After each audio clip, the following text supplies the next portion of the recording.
What is up, everybody? Welcome to Expanded Understanding. This is episode 100. I can't believe how fast this came up, but we are very happy to have all of you here. And for you being a part of everything you've been a part of. Aaron, how are you doing tonight? I'm excited. I got a big echo coming through on your end. Fixed it. Fantastic. Um, I'm excited. It's 100th episode. It has gone really fast. Today, specifically, I'm exhausted from last couple weeks have been really long at work and have to be up early Longer than tomorrow. 24 hours a day? Not that long. But Oh, okay. Good. I was just making sure time was still working the right way. yeah, it's still working. So I'm a little out of it. Plus, I think the full moon stuff is like the whole day's been shifted in a weird way that I wouldn't normally. Like I know my body well enough or whatever if there's something going on because of our dynamics and like the variables I could rule out was that the moon is significantly affecting something. I just don't know how inside of me specifically. As opposed to Perhaps just you're a how it affects werewolf. people and no doubt. The Mon stars, moon stars, that's where it all came from. So Yeah, there's a good chance. you could be. I don't know. What about you guys? Good to see you, Jen. Good to see you too, Aaron. Oh, Jen's mic's got to go up.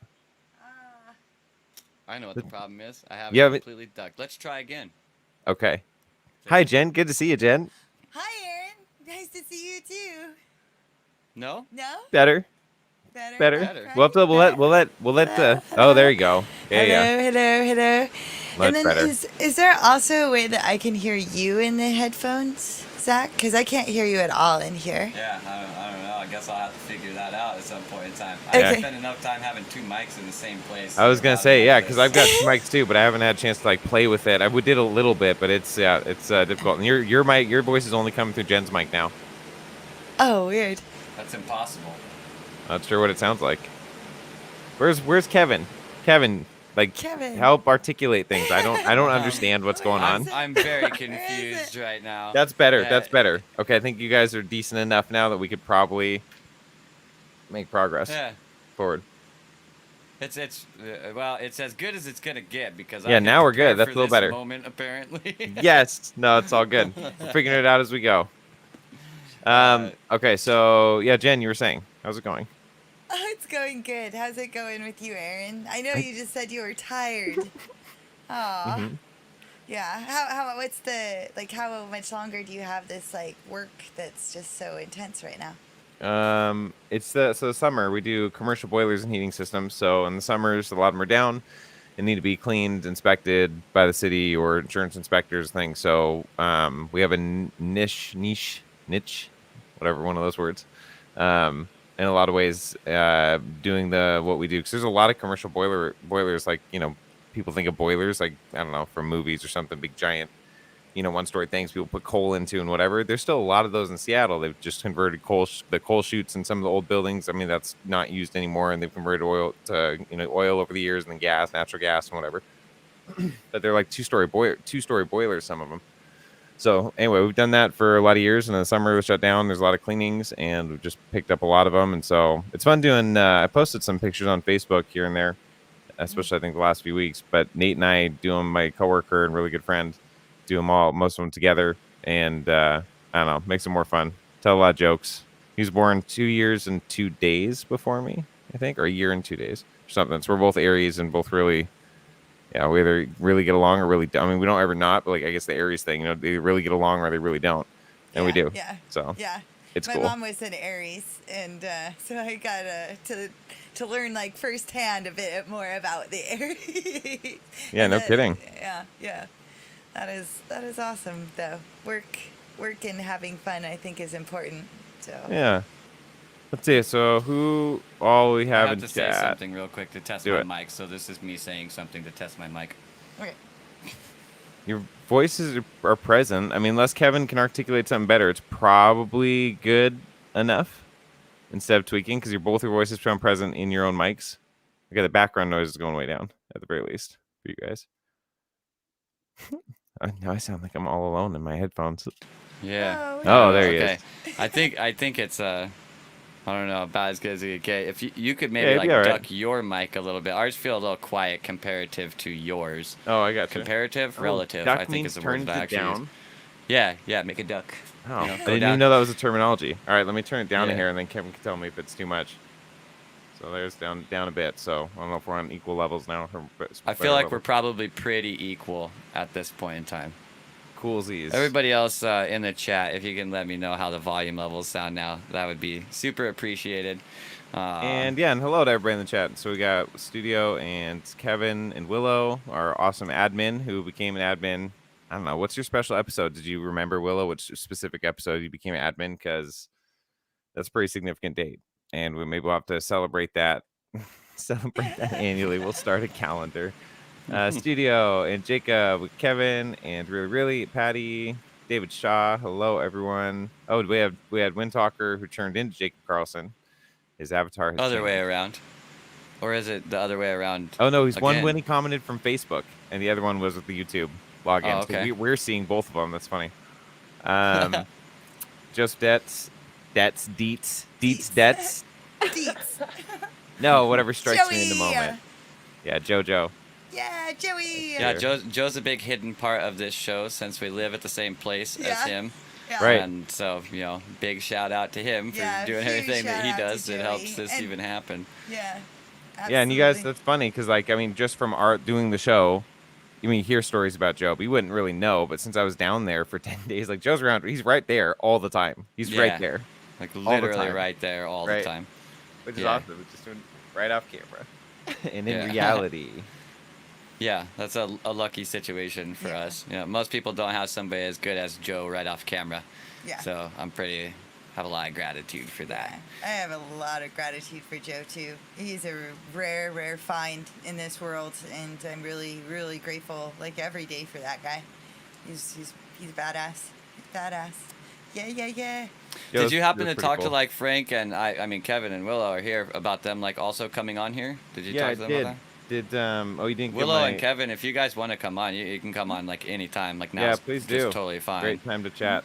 Or if anybody else wants to come on, just let us know. Get a StreamYard link. I really don't care who's on here, personally. Yeah. So. And go ahead. I was just wanted to make sure to say hi to Patty and Kevin and Willow and David Shaw and Joey, of course, because he was there, and anybody else that I missed. But yeah, anybody that wants to come on, that would be really fun. Yay, to episode 100! It's crazy. I think the having 100 episodes of this is such a good expression of how if you just kind of start doing something, then it ends up reaching milestones kind of in a time that's not really perceived. Yeah. I haven't really paid attention to how many episodes we're at or whatever, but I do also at the other side of things understand where a person would look forward to getting to 100 episodes. And realistically, for a lot of podcasts, that's a milestone they never fucking reach. They legitimately never reach it. Yeah, I've never really thought about what are the statistics, and I should. I've got the resources. I found some really good ones that I just hadn't dove into that I think will have a lot of that. The breakdown of it's so weird when your filter kicks in, it just quietly and I'm in a room all by myself. It just goes away. Gates out all the background noise. Yeah, that's funny. I'm in a studio talking to myself on the mic. I wish it gated faster. I need a better program because I wish it would be as soon as I stop talking, it's and it cuts out any background noise that was with it. But right, that's what the phones do, I think, sometimes or whatever. But it's too quick, and so it'll actually cut the words in and out because it cuts in and out at weird places or something. But yeah, I get what you mean. I thought you did on purpose because you had the additional filters and overlays that you intentionally faded it at a certain thing, and so try to make it almost not noticeable. Yeah. No. Shit, now I lost. It's totally still lost. very noticeable. Okay, I totally lost what I was saying. What was I talking about before I got distracted with the sound going down? I was speaking about the idea of how 100th episode podcasting 100th episode milestone. Not many metrics podcasts on how make it. often people metrics about podcasts is where you started off at. I agree.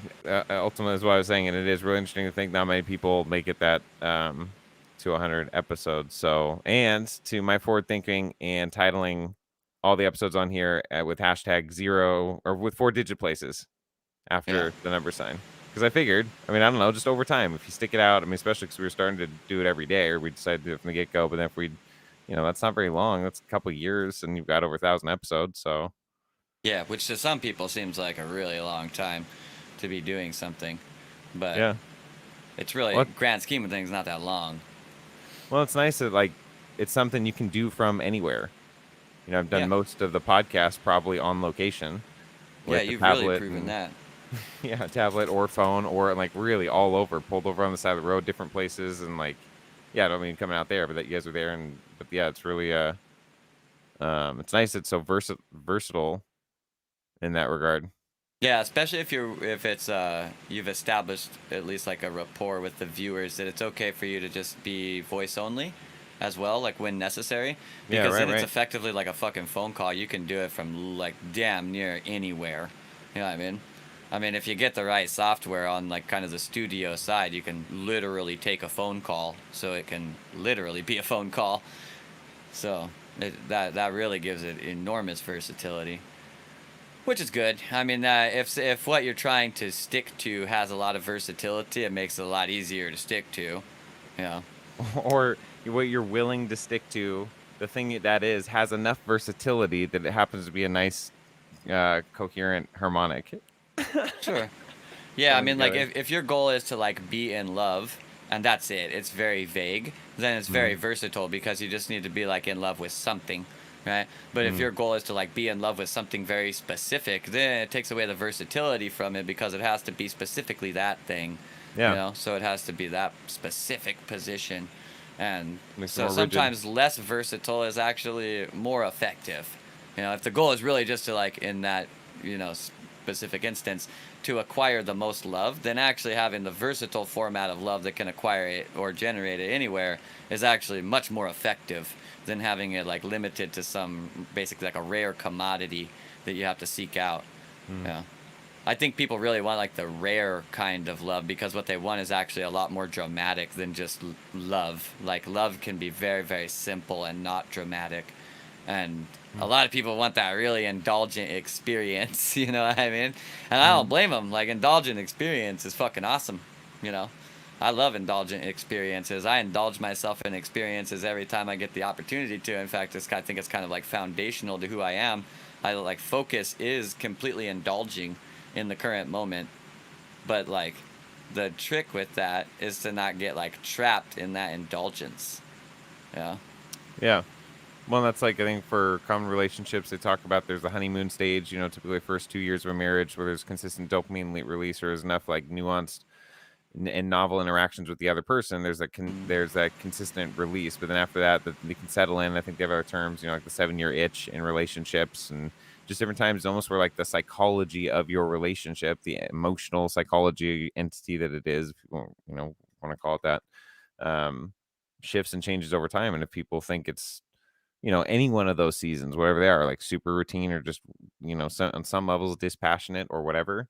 And then Mm-hmm. others that are really passionate. And if you want to categorize it as that, I don't know. It's a seasons, right? It changes over time. So it's not Sure. just, you can't just put it in a box of any one thing. And that's where Yeah. problems happen. There's another thing that you can't put in a box of any one thing, and it's our friend Kevin. Kevin. Hey Kevin, how you doing, man? Good. How are you? I'm doing pretty good.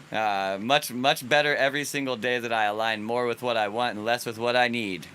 That's how I feel right now, very succinctly. I've spent a lot of time thinking about that statement.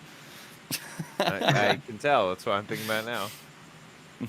Actually. I think it's the hack to life, man. I think we like fucking took a wrong turn at Tuscaloosa and started doing what we need to all the time. And like we've just evolved past that, and it's time to go back to like doing what you want again. And I mean, maybe not for everybody, but it certainly feels that way for myself. And I'm not here to live everybody's life. I'm here to live my life. So, yeah, yeah. Awesome. Like, I Well, think it's good for you, anyways. I had the question, and it's awesome, Jen, that you're here as well. So, my questions, number one, was how has your lives changed since doing and beginning the show? As said from doing the show. That's my first question. Jen, you should take this first. Jen has also done like 45 shows or 50 shows, somewhere around Well, 50 shows. That's a lot as well. so my answer is to all three of you that month that it was every day Uh huh. 2 months.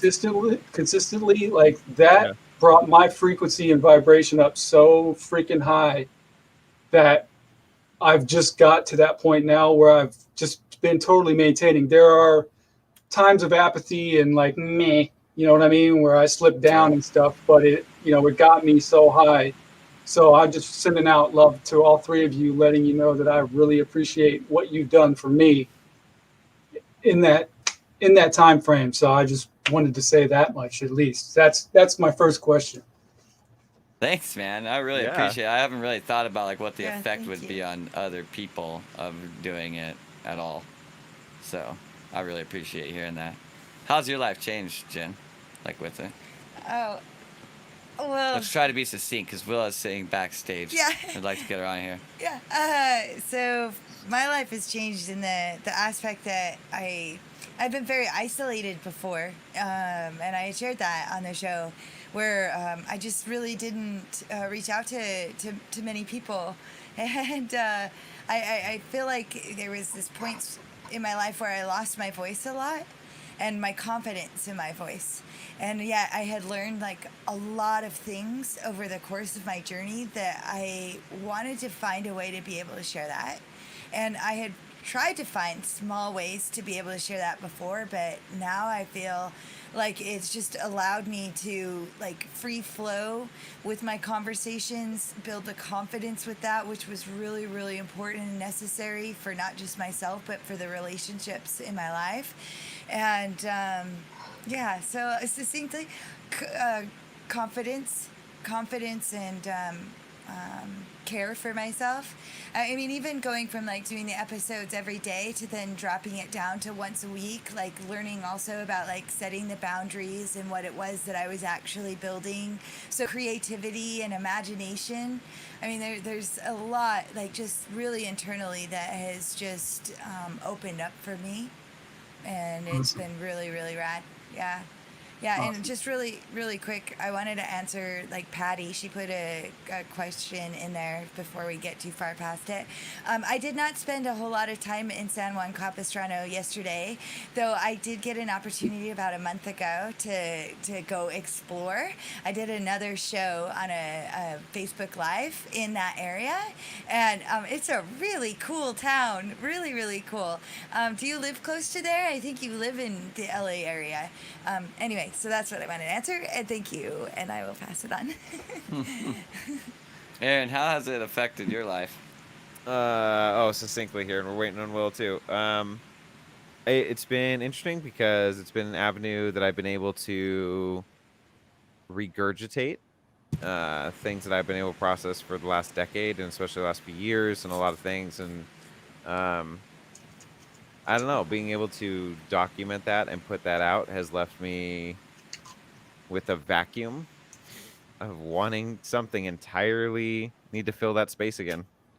So I think that's really interesting. So that's there. Those things happen. That's my life. That's what I've been walking or experienced up through the point during those times.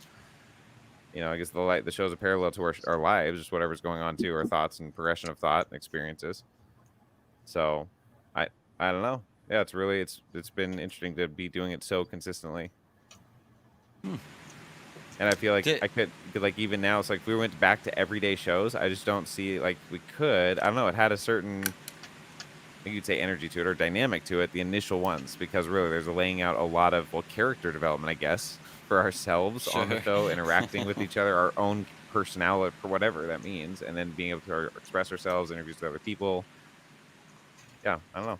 It's Yeah, interesting. it's different too, just because when we first started doing the show, like you and I didn't really even know each other, Yeah, not and really very well, so yeah. I mean now like I feel like I know you really well, you know. Right, no So doubt, yeah. that's like it's that's been a huge change right there. Like just the I've had a lot of time in my life of meeting people on the internet, but the dynamic over like doing this podcast with you has been a completely unique dynamic of meeting someone on the internet. You know what I mean? Yeah. Like I met Aaron, quick Reader's Digest version. I met Aaron just like seeing him post stuff on Facebook through the Fearless group, which I had kind of randomly ended up there through like other people.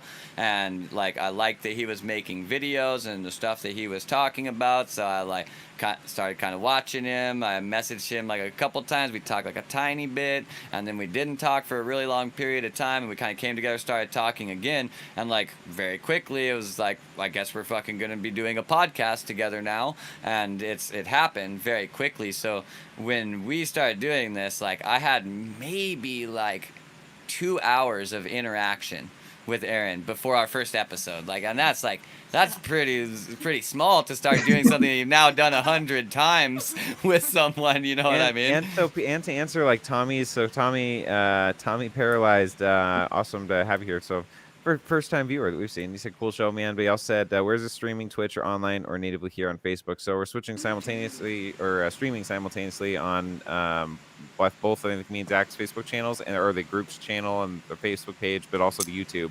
So Expanded Understanding YouTube channel, and the link should be in the description below for that and a bunch of other things. But story on how we met too, and this is, I know Kevin knows this stuff too, but then the initial, I mean, this is how we were taking the show and what audience we're going for, what we're going to talk about, because we knew we'd be talking all the time, and things might be more crass or I don't know, whatever. So we were talking about potentially doing a Twitch channel named like Two Guys One Chat, based on a reference to other things. So that's how it started. If you get that reference, the show might be perfect for you. Yeah, and I love that. Yeah, and I love that was the foundation, because then we go in. There's some things we do could be seen as like hyper spiritual, but it's all part of it. Sure. It's the whole package of all of it. Yeah. That's why there's like the average of 3 to 5 hours per episodes, the first 40 or 50 episodes, or something crazy. they were long at first. So to quickly answer Kevin's question so we can get Willow on here, for me personally, I had been looking for a really long time for a way to get myself started, like having these stream of consciousness rants that I would have. And for a period of time in my life, I've actually like not been able to have a completely pure relationship with other people, because I go through a process of what I call musing them, which is that like I use them as kind of a place to project my art, which is this like stream of consciousness talking. That's how I get like the information that really actually helps me.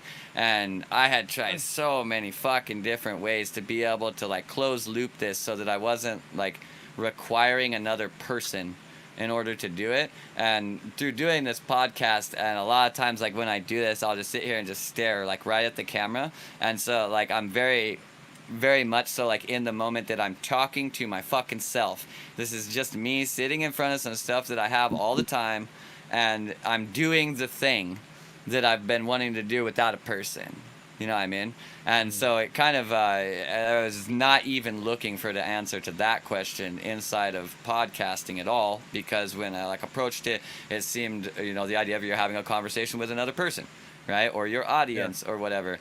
But because of the way that the technology works, I've been able to also see myself do that without the help of like anybody else. And I'm 100% positive at this point in time in my life that I could just like generate that stream of consciousness conversation with myself instantaneously if like the most I would need to do is like turn on a camera and start recording myself, and then it would start happening. And that's like, I've been looking for that piece of treasure for 15 years or something like that. So that's a huge fucking reward. And while there has been other changes in my life, they're all dwarfed in comparison to that one in terms of how it affects me. And like, big thanks to everyone out there, because like in everybody's own little small way, like it becomes a part of that solution abstractly, or maybe even in an illogical way, but they're all an integral part. And I really do have gratitude for that. I really do appreciate it, and that's something I was looking for like my entire life. And it's like, it's invaluable to me. There's no way you could put a price on it, basically.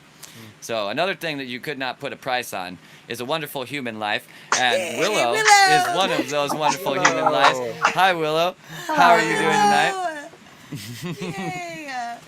It's funny. After the last time you were on, you were talking about because I took that one. I happened to take a screenshot, so it's not often that go back and make little micro content things. And I happened to take a screenshot because I listened to that part of the episode when you guys were on. and I caught Kevin deeply approving of what Zach was saying or contemplating it. and then you notice I didn't even think about it, but you go, "Oh, my head's too big. I'm too close to the camera. I'll scoot back next time." And I didn't even My think head's about too that big. till you pointed out. It's just funny what people notice, you know. It's actually funny that comes up. There's a guy that's like big in this Twitch streaming community that he recently went on another show on there that's about like psychological help and stuff. And it happened to come up to the concept that like a lot of people make fun of him for having a big head, but it was actually like discovered in there that really like he has a big head because he's always like leaning in like this, and it's actually like it's showing that he's very engaged in what he's doing, and that's part of what everybody likes about Yeah. him. But you know, he also looks like he has a big head. Well, he doesn't. Yeah. You know? No, totally. Everybody Very got a interesting. different way. It's only been recent. I mean, the way we set up the cameras happens to work that way. I don't think that's necessarily super common that they're this far away from the camera. A lot of things people are done with on their phone and it's close and it's normal. It just happened to be that way, so it's funny. Yeah. Background looks great, Willow. You got the nice like what's the silhouetting thing, like the shading around the corners of the screen and the But green and she emerald green is in the like background. It's eventually cool. back. She is back this time. So like, Yeah. Right on. Also, oh yeah, let's pull Willow into this. So Willow asked on her Facebook the other day. She said, "For people who don't know me in real life, how tall do you think I am?" Yeah, how tall are you? How No, tall no, are no, you? don't say it. No, Don't say it. I You want guess. to know. You need to guess. I wanna Okay, hear people's 5'2", guesses. 5'2". That was my guess, 5'2". Wow. Okay. Who's next? Did you guess on this? Do you know already, Kevin? I know. So Okay. I'm Zach, out. you know? What are we're guessing how tall I'll Willow guess is? in real life. Yeah. The people don't know in real life. She was asking on her Facebook how tall they think You know, 5'4". That's what I'm gonna go with. Final Okay. answer. Way off. she is. I saw the answer and I'm very surprised. Like, well, kind of. I just What's the usually I feel answer? like I'll tell you. 5'9". 5'9". Oh wow. Yeah. Okay. Wow. I didn't really have a reference at all. Yeah, like I said the 5'2", but that was like what I had guessed like when I was reading it. But when I see you like on the screen here, I'm like I don't think that was accurate. But that is wow. It's Oh, that's not a common height for a woman. we had You're a text- tall woman. We had two Tall. guesses too. David Shaw said 5 feet. Somebody on Facebook said 5'3". Yeah, it's funny because well, how tall are you, Jen? I'm 5'6". Okay. Yeah, I guess so. And that's like, and how tall? I'm trying to compare like people that we kind of know. And have So been we're around. exactly 1 foot apart. Yeah, that's true. And then, okay, Lucinda's about the same height as you, right? I think Oh, so. I think I she's think she's 5'5". Is she really? Shorter? Yeah, I think so. I feel like she's I- taller than that, but that I might true. be I don't pay a wrong. lot of Joey, attention. if you're still listening, how tall's Lucinda? Yeah. I feel like it's super common for girls to be 5'2" to 5'5", 5'6". Like that's like 90% of girls. I feel like. Didn't we look this A up lot the of other them right day? in What there. was like the average female height? Do you remember? I think We were talking 5'4" is about this about average. Yeah, that's what I was gonna That's say. yeah. 5'3" or Ringing to me. 5'4". Yeah. Yeah. Yeah. So. Ah, you're super close, Patty. Oh. So does that is that ever okay? Have you ever felt with growing up? Did you feel really tall? You probably. I remember. Did you grow up Oh, yeah. tall quickly? Because I remember girls in our Yeah. like 7th grade or 5th grade or 6th grade. We were 12. The girls all shot up really quick. They're taller than the guys, and some of them really. But they never grew again. They're 5'7", you know, and at 12 years old, and then that was it through high school and whatever. Where like a lot of the guys grew another 6 or 8 inches. But Yeah. Yeah, I was always like tall as a kid, but I was never like the tallest one. So I never really felt weird about it. And I probably stopped growing when I was like 14. 14. That's how old I was when I stopped growing too. Did you have growing pains? No. I I did. basically didn't even start Oh. growing until after 14, Yeah, man. you I was were fucking small like for 3.5 a feet tall and weighed like 11 pounds all the way until I was like 14 or like beyond that, actually. It was fucking crazy. It was so nuts, man. I felt like a preschooler part of my life. It's so weird. Zach, how tall are wow. you? Like I'm probably like 5'11 now. Yeah. 6 foot on a Okay. good day, or my Tinder profile. What? No, just kidding. Wow, David, 6'1". Your mom's 6'1". That is really, really tall. Wow. Yeah, really it is. tall. Yeah, Yeah. I'm not even 6'1". Can she Yeah. dunk? That's My that's a logical question, man. The women is. that tall, it's very It common. is. They play basketball, but dunking's difficult. Man, I'm 6'6", and when I like my peak, I could dunk off 1 foot or 2 foot decently easily, but that was like at my peak. It's just, I don't know, different mechanics for different body styles or types or people. I feel But like if a woman really You can trained fucking her, double dutch, man. Yeah, we watched you double dutch. That was awesome. whoa, she Yeah. taught me to play rugby. Never mind What? basketball. Yeah, she can dunk. She Wow. can dunk on Yeah, a good dude, like just job. straight dunk on some guy. Wow. Just put him in the ground and take the ball away from him. She can play Totally. that post, that's for sure. Jeez, Yeah, not a Wow. problem. yeah, rugby. Wow, that's a respectable sport right there. Okay, I wanted to go Yeah. back up. Hold on. Tommy commented earlier. He said he was thinking about Twitch gaming channel. My Controller. brother with his brother called Two Bros One Controller. So that's hilarious. For sure. Dude, I like that. You should play the That dude Fall pretty Guys, good too. on Twitch. They like that. Yeah, they like that. Oh, dude, here's a good idea for that. 2 guys, 1 controller. You guys play Fall Guys, and Yes. one person controls the jumping, and one person controls the movement. What a Nice. fucking great idea. Oh, Yeah. Wow. And you can both yeah. be on camera at the same time, Yeah, bitching at each yeah, other yeah. and talking to each other. Yeah. Awesome. Yeah, just basically playing tug of war over the controller because people aren't Hi, doing the right Jasmine. thing. Hi, Jasmine. Awesome. Yeah, Yeah. doing have everybody in the chat participating and pitching in, engaged. Cool. Wow, I like that. It's so funny that there's a very similar title to what Zach and Aaron had What- come up with. What if we the just two make guys. these? We just start doing it. Just like we'll do one show a week for whatever reason. Maybe we just do a normal show, but on there, and it'll just be its own vibe because it'll be titled something different. And then just like start that, and then Tommy can do his, and we'll start a whole new category of Twitch chats called 2 something 1 something. There's all these different things. That's a whole new category. Now that would be nice. Now then we would be doing very well on Twitch. Yeah. That'd be cool. So someone asked what we all did for work. It's kind of random, Oh, you know. that is Jen and I Yeah. mostly do like healing work, coaching, mentorship, stuff Body like work. that. I do. You don't do. Body. I don't do body work. Yeah. Jen does body work. Yeah. So Yeah. that's us basically. Yeah. The body work is slowed down just a little with the pandemic, but I definitely pandemic. But That's yeah. what they call it. That's what they call it. Uh-huh. I like when Doug Starks, the guy I've done, he's like the plandemic. Yeah. He does his face with it. But anyway, yeah, I enjoy also doing the body work, but I do a lot of healing work and teach courses and stuff like that. Cool. The question came after I already synchronistically talked about it a little bit earlier, but doing commercial boilers and heating systems for my stepdad's company for the last 13 years. He's had it since 1980. Master plumber. You're a Seattle. master plumber, aren't you?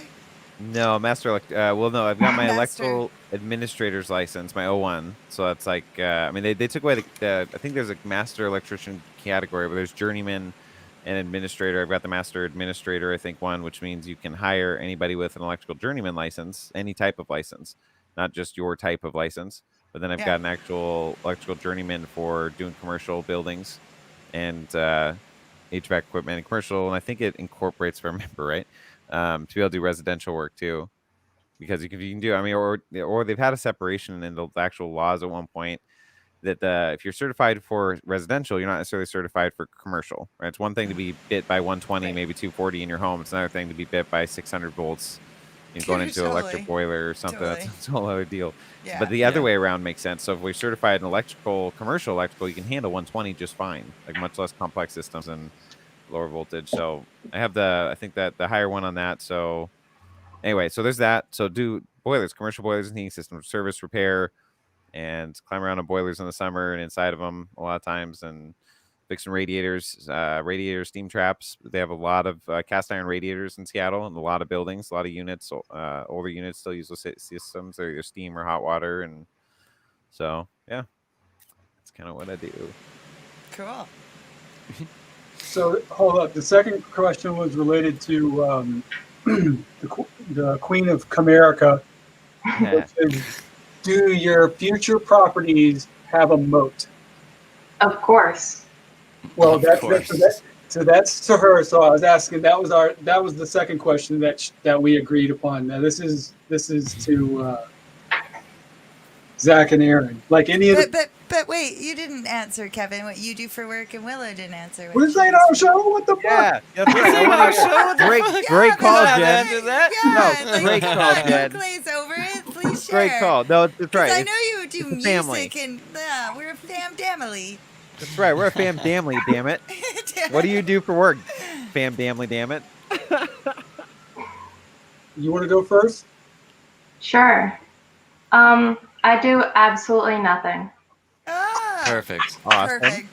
Trust fund Perfect. baby. Fantastic. You lucked out in life very well. I wish. Congratulations. Good job. I would like to note that while I do those things for work, I do as little of those things for work as possible because I prefer to do what Willow does for work, which is absolutely nothing at all. That's, Yep. that is my preference by far. So Yeah. So Yeah. is the how does that work out? Doing nothing for how do you have this awesome green screen wall behind you? Do you trade services? Because that'd be pretty cool. Are you admins for wall, are you admins for a lot of other groups, and that's how you pay your bills? That's how why it she's is. so good. She knows what she's doing. She just doesn't make us pay because we're special. Because we're helping her with her campaign for free. Is that what it is, Willow? I know. Exactly. Yeah. What about you, Kevin? What do you do? I am a magician and co-creator for Sons of the Sun. Nice. I love it. Great. Yes. Yes. Great I I love like answer. that. it. It's so good, you guys. See? See, so That, worth. that I'm was glad you almost as answered. creative as nothing. Almost. But I really like the way you described that. It was Yeah, much more I elaborate. definitely see the magician in Willow where she's like, work? Yeah. No, man. So Nate, okay, my Good. coworker Nathan means nothing or no thing, and we were fucking around with words today. He mixes up words a lot in his head. It's like an inside joke. I told me when he started a little book of like writing down these Nateisms. He said like one time he said Alaho instead of or was it Alaho instead of aloha, you know, and like so we'll start using those like the backwards words or whatever. When we're talking about so it was like uniqueness, so unateness, your you nothingness, your unateness, your uniqueness, like the opposite of being fully you or present you. It's like the voidness of you, the no thingness, unateness. Is that the same as like La Aaron or whatever that was from the other? Yeah. What word? Layer. Lay Aaron? You don't remember Yeah. that? Like your own episode, like you came up with your own terminology for the explanation of what was it, astrology and all that kind of stuff. Oh, that's astrology is the science of how light affects the epigenetic expression of DNA. Yeah, So that's the lay Aaron expression. Oh, right. I got you. Okay. Their dots connected. I Yeah, just that's wasn't getting lay that, Aaron no. terms right there. They're very complex. You know what? To be fair, since that show, I was talking with somebody online and that I just met, and that word came up or that phrase came up, and that out of the things I said, Epigenetic? that was the one that stuck. Yeah, epigenetic, and like I want to hear more about that. Like I get what you were saying. Like tell me more about that. But they understood it wasn't just some weird thing. So I'm like, good. I'm at the right level of like intrigue, in it, but understandability, right? So Sure. so there's not like Yeah, I that's don't good. even know what that means. Yeah, I mean, I hope that word kind of grows through Yeah. space, but then also at the same time, I hope people come to realize that it's like when we really get to this, we're talking about epigenetics, like all of that is adjustable. It's not another like excuse for why your trauma exists beyond, you know, into another generation and shit Right. like Well, that. it's the nature of the name. It's just Epigenetic. it's just a logical expression of that. Okay, so it's been here for a while. Like we could definitely do something about it. You know. So Well, and epi is above genetics, so above your actual predisposition of genes or the gene pool that you have or whatever, to be able Yeah. to above that turn it on and off. Binary Yeah. code, man, in the DNA. Write your own code. yeah, it's very important to program our own life. I think like the old adage, like if you're not part of your own, if you don't have your own plan, you're a part of someone else's. Yeah. So fucking true. Like you won't know who it is that you're a part of their plan, but you're definitely a part of someone Definitely else's part of a plan. for sure. Or you're just in like you're like a lady in waiting. You know what I mean? It's like you're gonna be someone's queen, but right now you're just like hanging out with like a bunch of other people who are gonna be someone's queen at some point in time. You know, and you're gonna be like a part of their plan. You know what I mean? Is where I'm going with that metaphor. But it's so important just to like choose what we want to be and then just fucking be that and remove all of the excuses that stop us from not being that. And I understand and have compassion for the fact that sometimes we cannot see and feel that we cannot reach beyond those excuses, as I have dubbed them so uncompassionately. But nevertheless, like I really think that's when we get down to brass tacks. Like that's what you got to do. You got to be who you want to fucking be, and the way to do that is by not fucking making any excuses. You're only excusing yourself from being the best version of yourself. The fuck do you want to do that for? Like, Yeah. that doesn't make any sense. That's never made any sense Excuses to and me. justifications. Those two. Yeah. Yeah. Justification, kind of like to say, it's just like a different spin on an excuse, right? Just. Yeah. Justifying your position. and Sometimes when keeping we yourself justify ourselves, like What would you- justification how would you means to be like describe- placed on a side, and sometimes like there's effects of being on that side, and you have to actually question like, do I really actually want to justify into that? How would you differentiate equity versus justice? Equity and justice. Very different things. Equity is basically the return that you get for the work that you have put in. Balance. Equality. No, not equality. Equality and equity. Equality is everybody gets the same thing. Equity is you get what you work for. And I think that's one problem that people have with their life is that you live in an equity system, whether you like it or not. You might seek equality and you wish it was out there and everything like that. This is a fucking equity system, and there is an awful lot of proof that points to that. You know, it was really funny. Just saw a video released this week by Veritas something. He's done a bunch of like random online science videos. We've seen some of his videos, some of the ones we were watching before on the show. But he was talking about the probability of success or probabilities of success or being successful, and gets into that. I mean, there's a lot of different dynamics, but ultimately, luck has a tremendous amount more to play than people realize. So obviously, the family you're born into, or certain dynamics, or places in the world, or what randomly seems to happen in your life, or settings, or people notice you, or you get job opportunities just because right place, right time, right, whatever those dynamics are. A lot of just things in life. But he gets into like the probabilities, like the chance, how much chance, total chance. But he said, how do you pursue it? All these other dynamics. There's still people that are. And he breaks it all down. But ultimately, it's like you're pursuing and working towards the thing that you desire, but also being and fully knowing it takes that to get there, 100%. Sure. Like to even be in the part of the luck, but that there's also a big part of it, fully understanding. There's a huge part of you. It's just luck, wherever you're going to end up, or whatever those certain things are. So it's like you have to believe both. It's not one or the other. You have to understand both. Like both drive you forward. I don't think you entirely do have to believe both. Although I understand, like I think there's a lot of truth to what you're saying, and I think there is some truth to the luck thing. But also at the same time, here's the way that I like to think about it. Like you gotta get lucky to win the lottery, but no one who doesn't buy a ticket wins the lottery. So regardless of whether there's any luck involved or not, if there's luck involved, then it's up to you to ensure that you are putting yourself in the position to receive the fortune. Right. And that is your responsibility, and that's where there isn't any fucking luck. Yeah. You know? Right. Like, I can get the job that I want if I fucking try to get the job that I want. If I do not try to get the job that I want at all, I go some completely different route, man, I ain't gonna fucking get it.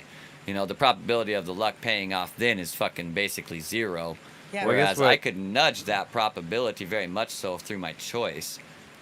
Yeah, whatever those choices are, just choice of focus, like putting your focus on that thing that you desire, and then obviously work or energy or whatever that is. You're much more likely to win the lottery if you buy 100,000 lottery tickets every day. Yeah. Right.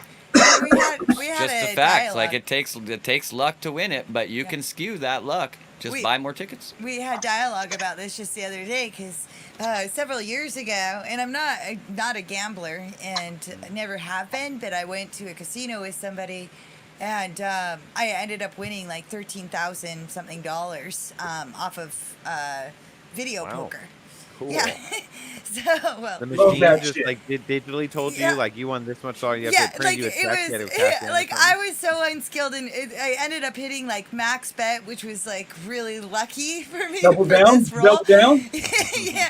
And all of a sudden, like these 3 lucky devil heads come up, and it's like doo, doo, doo, doo, doo, and next thing I know, it's all like going up. Excuse me. But this person I'd gone with had just given me $100, convincing me to go, right? Yeah, so I put the money into the machine, and within just this short period of time, within like 10 minutes, I ended up winning it. And so I always was just thinking like how that was kind of like my luck, and I wouldn't probably ever go back. Like that was my once in a lifetime kind of win. But there was nothing about that being luck. Like honestly, I didn't want to be at the casino. And in order to really like get myself out of that situation, I would manifest the best way for all of us to go would be like all of a sudden you get this huge influx of money and it's you did the thing. You went there and you did Oh, the right. thing. But, And yeah, so So but we it wasn't creating our reality. Yeah, I literally created my reality. I literally Right. went there. I literally was given the money. I was literally like put that in the machine. yeah. There was nothing about the luck. Had I not chosen to go, that would have never happened. And so it was a really awesome dialogue. I had just not thought of it that way, nor that I had actually created that. But that was the best scenario. If I was to like be like the trooper of going to the casino and then getting out of there and not looking like a bad person, it would be winning a shit ton of money for us to then have to peace out. We did the thing. So it's kind of interesting. They had video poker down here everywhere in South Carolina before they brought the lottery into it. So I had a science to mine. I would just go to these two spots and I would watch people just dump paychecks into it. Yeah. And then I'd come right behind them and then fucking double down and cash out immediately after. That was my science behind it. Yeah, that makes sense. We also Paid out. It discussed worked that. for you. Don't leave the machine really that you're at. That was the problem also, which is why they initially brought in the state lottery and stuff here, because there were people just working all week, getting their paychecks, going right to the video poker machines and dumping them in there. Yeah. Yeah. Oh, and it's easy to do. I've watched people do that. And, I bet you. I mean, I feel like must be a thing, but I haven't thought about it before. But it makes sense to me in casinos or wherever they're watching the machines, and they know when people have been there forever, and so they intentionally, once they leave the machine, they let the next person win whatever the amount, because ultimately they're going to win anyway. That was you. But That give was them Kevin. a payout. Well, you did that shit? Like Yeah, on the that's camera? what he just said. That's what he just said, Aaron. Oh. That he would No, wait okay. for. Go ahead, Wait. continue. Am I missing what you're No, saying, Aaron? like people in the casinos actually doing this, watching this on camera. Oh, watching. Like they're purposely manipulating the machines, and they're like, "All right, next dude's up here. All right, hit him with a win." what I'm Like saying. Yeah. they could be, Yeah. unlikely. Oh, I think. yeah, right. That's what I'm saying. It happened to Kevin, so I wonder if, like, in casinos they do that because then it generates you to spend more money for people to stay at the machine, which totally makes sense because they see that happen consistently. But it's intentional, is what I'm saying. It's not random. It's not superstitious that I have to stay at this machine. There's probability and whatever based on algorithm or whatever, or if somebody's watching, it's human behavior. They just wait until they spend max amount of money, and then they just spike it by letting the next person win. Yeah. I think there's a common belief that if a random number generator has had a poor streak, then it's more likely that it's going to do something good. Right? So they think they want to like get on that. If it's actually a truly random number generator, that's false, but most random number generators aren't actually truly random number generators. Shit while that was going on. Yeah, you just getting some money and it kept coming out of the machine. This is fuck science, dude. Who cares about that? Looking at how much time and how like, okay, it's my turn to go. Yeah. That's when you just ride that wave. Call it luck. Call it. I created that shit. Whatever. Ching, ka-ching, ka-ching. Call it getting free money. That's right. But that was it. I had the discipline to cut myself off after that win. I'd cash out like immediately and then just take it up to the bar. And I'm like, wait, you got to just give you this and you hand me back money? I'm like, that works. Like out here. I love this. So it really says here in Vegas, if you're a resident of Vegas and a regular player, they lock down that machine for the person playing until they return. Oh my goodness. Wow. That's kind of crazy. That is. Don't worry, we'll do you a favor. You can we'll just lock it in place. You don't got to worry about that. You'll get your money back. Yeah. Or like, hey, here's a free room. Stay at the casino tonight. Why would they be in business if you were going to get your money back? Like, what is this? It's a fucking charity that operates in some weird gamified manner? I don't think so, guys. Like, that's not how a casino works. Yeah. It's funny, I think, like, because gambling can be like alcohol for a lot of people, or you may do it occasionally or have something with a meal, but it's not like it's never ruined your life. It's, it's fine. You have it at social events. It's fine for people, whatever. And gambling too, like going to play bingo, the bingo hall, going to fucking do the slots every once in a while because it's fucking fun. You don't care. It's fine. But it Yeah, I totally mean the ruins experience of people's having a life. That's stack you also don't want to true. lose and being like, Yep. fuck it, I'm all in. Like that experience is very much so like you're fucking like alive. You're in that moment. Yeah. Like you're Sweating fucking bullets. totally paying attention to what's going on. No You doubt. couldn't be more present. Like you don't need no years of Zen Buddhist meditation. Take like $25,000 of your own funds, go to a poker table and push all in when you're not absolutely positive that you're gonna win. Like No boom, doubt. you're in the moment. You are present as fuck. I maybe too present. You probably won't like Yeah. the present moment I that just, much. okay, so Very Well, uncomfortable. okay, on gambling stories, potential future president and queen of Canada and America. Do you have any anecdotal stories to add to this mix? Nope. No. Okay. Have you ever Please, gambled, chime in. Willow? Um, Do they have No. that there? I've Never played gambled? poker, but I've never like gambled with real money before. Like marshmallows? I used to do that shit growing up all the time. Marshmallows, different candy. Like Halloween candy. Maybe we'll play poker with candy after Halloween. Yeah, maybe Um, even without it. I remember playing poker sometimes in my life where there was literally like no betting, and I know like it seems Yeah. weird to like the poker mind that's used to betting, and that there's all like this betting round, and it's just a part of the game. That totally sounds really enjoyable, actually. That I'm like Mhm. playing that out in my mind, how that'd be. Like, I can see that for But sure. real, it does take away a huge dynamic of poker that is probably like the fun part of poker, really. Well, with the chips and the breeding people in the moment with the real chips or real movements and engagements. Yeah, well, the most of That's poker is probability. basically like working the table. You know what Yeah. I mean? And there's a lot that can be done with that, and it's a whole dynamic to poker, and it basically just like it doesn't exist if you're not betting, because everybody just gets their cards and then lays them down, and whoever wins wins, and then you do it again. You know what I mean? Yeah. So So I recently played when I hung out with my brother a couple weeks ago. Him and his buddies, they used to play poker, get together and have guys poker night, and people from work over the different years, and they've kind of coagulated, I think, into this group that they played. Texas Hold'em played poker pretty regularly, but it's since COVID stuff, they've been trying to find a new way, and it's a lot of them, have been home more, and so it went from like a sometimes up to a weekly game. In person to like several one guy wants to play like a couple times a week even, but he's like with real money, like playing with each other, and it's like whatever the amounts are, I think they're normal $50 buy-in or something. And so we decided to play, and he covered me on that to put me in, and we played for a while. He went out pretty early, and I was like, it was kind of fun. And people are on like the WhatsApp, or was it WhatsApp app? I WhatsApp app. really said that in a sentence. And they have, everybody's the video chat open, so you're seeing people in their own dynamics. Like you'd see me, I mean, I was at his place on the couch or whatever, but like you'd see me here, right, looking at the screen or playing the game and doing whatever else I'm doing. So you see other people watching like the basketball game, but they're playing poker, or they're engaging, or their kids are running around, or like, it's just interesting trying to connect through that dynamic while poker. Because I know how to sit at a poker table and connect with people, read people, whatever. Sure. It is totally different when everybody's looking at their screens and like you don't know what they're looking at when they're looking at it or whatever. Yeah, online poker. Yeah, but it's such a different world, really. Like a lot of the poker pros talk about this, about how like the way that you play online can't be the same way that you play in real life, because people just don't play it the same. No way, unless it was all VR. But that's kind of, I mean, how is that? That's weird for the viewers. And then they watch the avatar version inside. Yeah, I don't know, you could sit down to a poker game in like some kind of VR chat or something, and that would maybe work. But because that like keeps the person engaged. The real major difference with online poker is oftentimes people are playing at 10 different tables at the same time. Right. They're also watching a video on YouTube. They have a friend over that they're taking bong hits with or whatever. Like they got like 11 things going on, and they're playing poker at 10 tables. And so that's like, it's just a different dynamic. They'll make risky decisions that people who were actually focused on it would not make, and things like this. So you have to play a completely different way, really.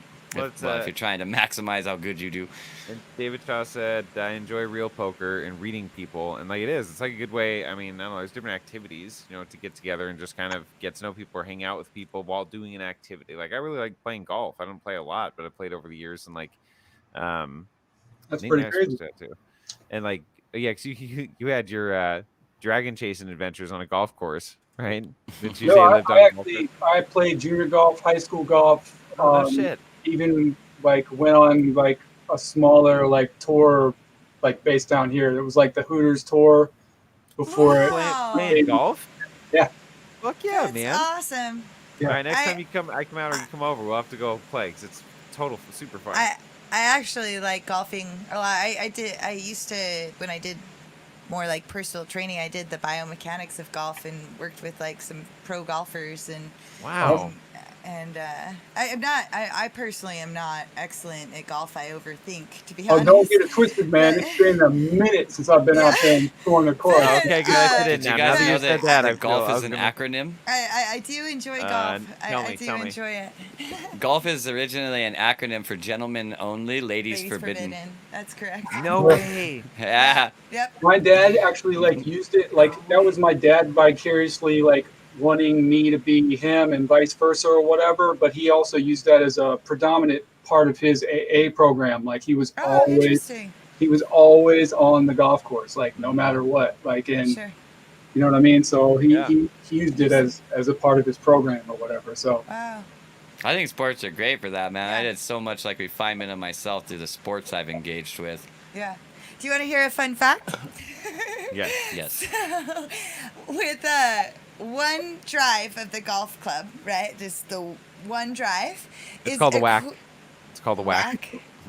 No, I Oh my really don't God. know. I just thought I'd throw it in there. No. The Aaron calls it a whack. The Aaron. Hey, Aaron, yeah. One the whack. whack. But it takes as much muscle power as doing 4 reps maximum. Let's say you're doing a weight training program Yeah. and you're on that 4th rep and you just can't do fucking any more than that. Right? Every time you hit the golf club or golf ball, excuse me, is equivalent to that. That's how No. much you're working. Yeah, seriously. No, really? Yeah, seriously. There's true? an enormous amount of Yeah, fucking there's torque. an enormous Sure, man. amount. Yep. Interesting. Dude, Yeah. golf Most- players end up with back injuries like all the motherfucking time because of the torque. Yep. Insane amounts of torque. and on that's the why I spine. call Why it. It's called the drive is called grip it and rip it, dog. Yeah. It's Yeah. also strokes. It's different strokes for different strokes. Each one is a stroke. I guess technically. I thought of that just like a little second ago. But like, that's interesting because like the most effective ways I've gotten to actually hit the ball pretty much any time is being able, whatever the form, practice at, whatever, that I get an emotion or a rhythm with that. And then when letting the club do the work or the gravity of the club, and I'm just kind of guiding it along and adding my own at the right times, like throwing the energy into it, but not like, I don't know, like 80%. If it's 100, it has to be really carefully timed. That whole motion of like kinetic energy and those little Take the club to Movement. parallel, and then you finish at parallel. okay, right, but the movement to the subtlety of like letting the club drop it down instead of torquing on the club That's where with you your wrist. snap and all your that. wrists, where your hips and everything just snaps right at that perfect moment, and it Right, just right. That's what I'm saying. That feeling, right? So have you felt It's that? all in the I've only hips. felt that. I've It's only felt that a all few in times, hips. right? And it's like almost like a DMT experience, but of golfing. When you hit the This is- ball perfect, everything probably clicks. should be playing Wait, this I- fucking shit, dog. dude, I'm telling you, everything gets quiet. Like that moment. You can hear of the just ball kind of everything's whistle perfect. away. Oh, Yeah. it feels good in your whole body. It's not just the vibration in your hands, the sound, Got the you in the movement, zone the in the micro flow movement. state. Your body knows that it was right. That's It what hitting a felt home so run good. feels like. Yeah, man, I did a lot of that. Ripping a fucking home run in baseball. baseball feels exactly like that. As soon as you connect with it, you're like, oh, I just fucking took Dude, you out the it's park. true, man. Oh my One of the god, that best ball's feelings gonna in go the so world. far. It's Driving a ball gotta- like that gotta also feel like far dunking. as fuck. Like Or being able finish to your dunk, dope man. line to a rhyme, and like, Yeah, no doubt. yep. What else? Oh, is When like, like Willow? a when like What a else is perfect like? freestyle comes off that's like multi-syllable and has internals as well as end rhymes and it just like popped out of your head, it's exactly that same thing. It's like a mental orgasm. You know, you're just like, oh, I can't believe it just happened. It just Yeah. happened. Ah! Yeah, first time seeing those visuals, the ATAS ones or whatever. Yeah, TAS. things happening at the same time. When there's that Oh, like man. insane amounts of synchronicity of everything clicked at once, that happens in a home run, a golf stroke, a witty rhyme, a slam dunk, like, and that's why we love those things, man. Like, I don't know if you've ever done it, but like, I have spent a lot of time in my life watching like a long video of just people dunking a basketball. Like, it's Dude, just enjoyable telling to ya. watch. Oh, look at that! Oh, look at that one! Like, Dude, it really it's is, man. It's a whole other feeling too. Like, 'cause it took, especially for me, it's like, 'cause I'm the way my dynamics. It was hard for. I really had to work on like gaining a vertical to dunk semi easily for a couple years when I was in shape playing. But like, It doesn't mean it happens all the time. There's still opportunity, and the games are limited based on position, based on just there's a lot of dynamics. It's not like the NBA where everybody is. It's kind of a thing. They almost give you space to dunk and a lot of different dynamics. They're not trying to exhaust themselves or get take a check every time. That's why it's a kind of a badass thing when you see people regularly like take checks or actually take Sure. or block. Actually or yeah the Take it to the hole, Shaquille. right. So He's one guy that didn't have to worry about taking it to the hole. Dude is the size of a mountain. But when you do, when you dunk on somebody, just dunking in general feels so good because it's such a finality to it, right? It wasn't just 2 points. It was it's fucking a strong 2 points, exclamation point right? on what Dude, just and happened. I did it. And when you can snap, the rim, and that sound, and just fucking knowing, and then especially when it wasn't that hard, or then the times you can get up and dunk and you throw it in really hard, but you don't even touch the rim, right? It Yeah, just you gets just like literally just like You know threw about it that, in right, there. Willow? pulled off and like. Yeah, Willow knows all Yeah, about I dunking. was She's gonna 5'9". ask. No, She's 5'9". She's 5'9". She's man. 5'9". She She's dunks all the time. 5'9". She's in the Canadian BA, the Canadian Basketball Yeah. Association. Come on down. She's going to merge those two. It's going to be the Canadian America Queen Basketball Association. It's funny when she told me how tall she was. That's immediately like all the gifts I started sending was like Jordan dunking on people. Oh, dude, that's funny. Yeah. Oh, that's awesome. Did you play basketball? And do No. you hate getting this question asked to you? Do a lot of people ask you this question? Everyone asks it. It's not annoying though. Did you play volleyball? I figured that would actually be more commonly asked in America. I feel like a lot of tall girls play volleyball. What did you play sports? What sports? I didn't really play sports, no, not outside of school. What were you into? What piqued your interest? What things? Music. What kind of music? Kevin's like, yeah.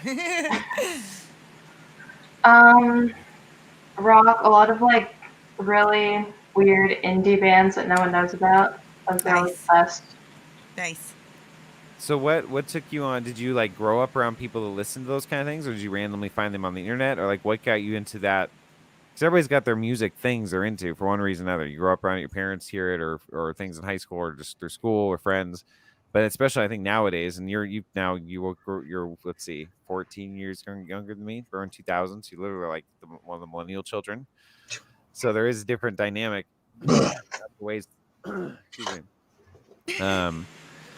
The ways that you would come across music, a lot of it probably digitally and streamed by the time you're early teens or whatever, and like, so it's totally different. Interesting. I imagine people go total rabbit holes of music that I may never found my time growing up.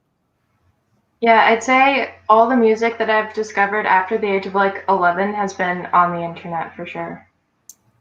Huh. Isn't that interesting? Think about that, Kevin. Well, even Zach, like, when did you stop buying CDs, let alone tapes? But like, when did you stop actually buying CDs, or do you still buy CDs? I only buy CDs for specific artists and specific albums, and it's like I'm like paying respect to that. Otherwise, Yeah. I'm pirating shit 100%. I just got given a CD. Look, it's all signed by Cool. Mo Jazzin. All right.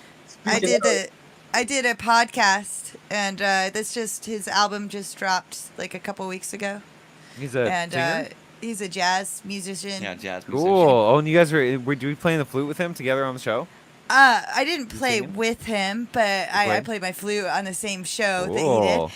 And one of the guys that was there had Vinyl. been Signed autograph.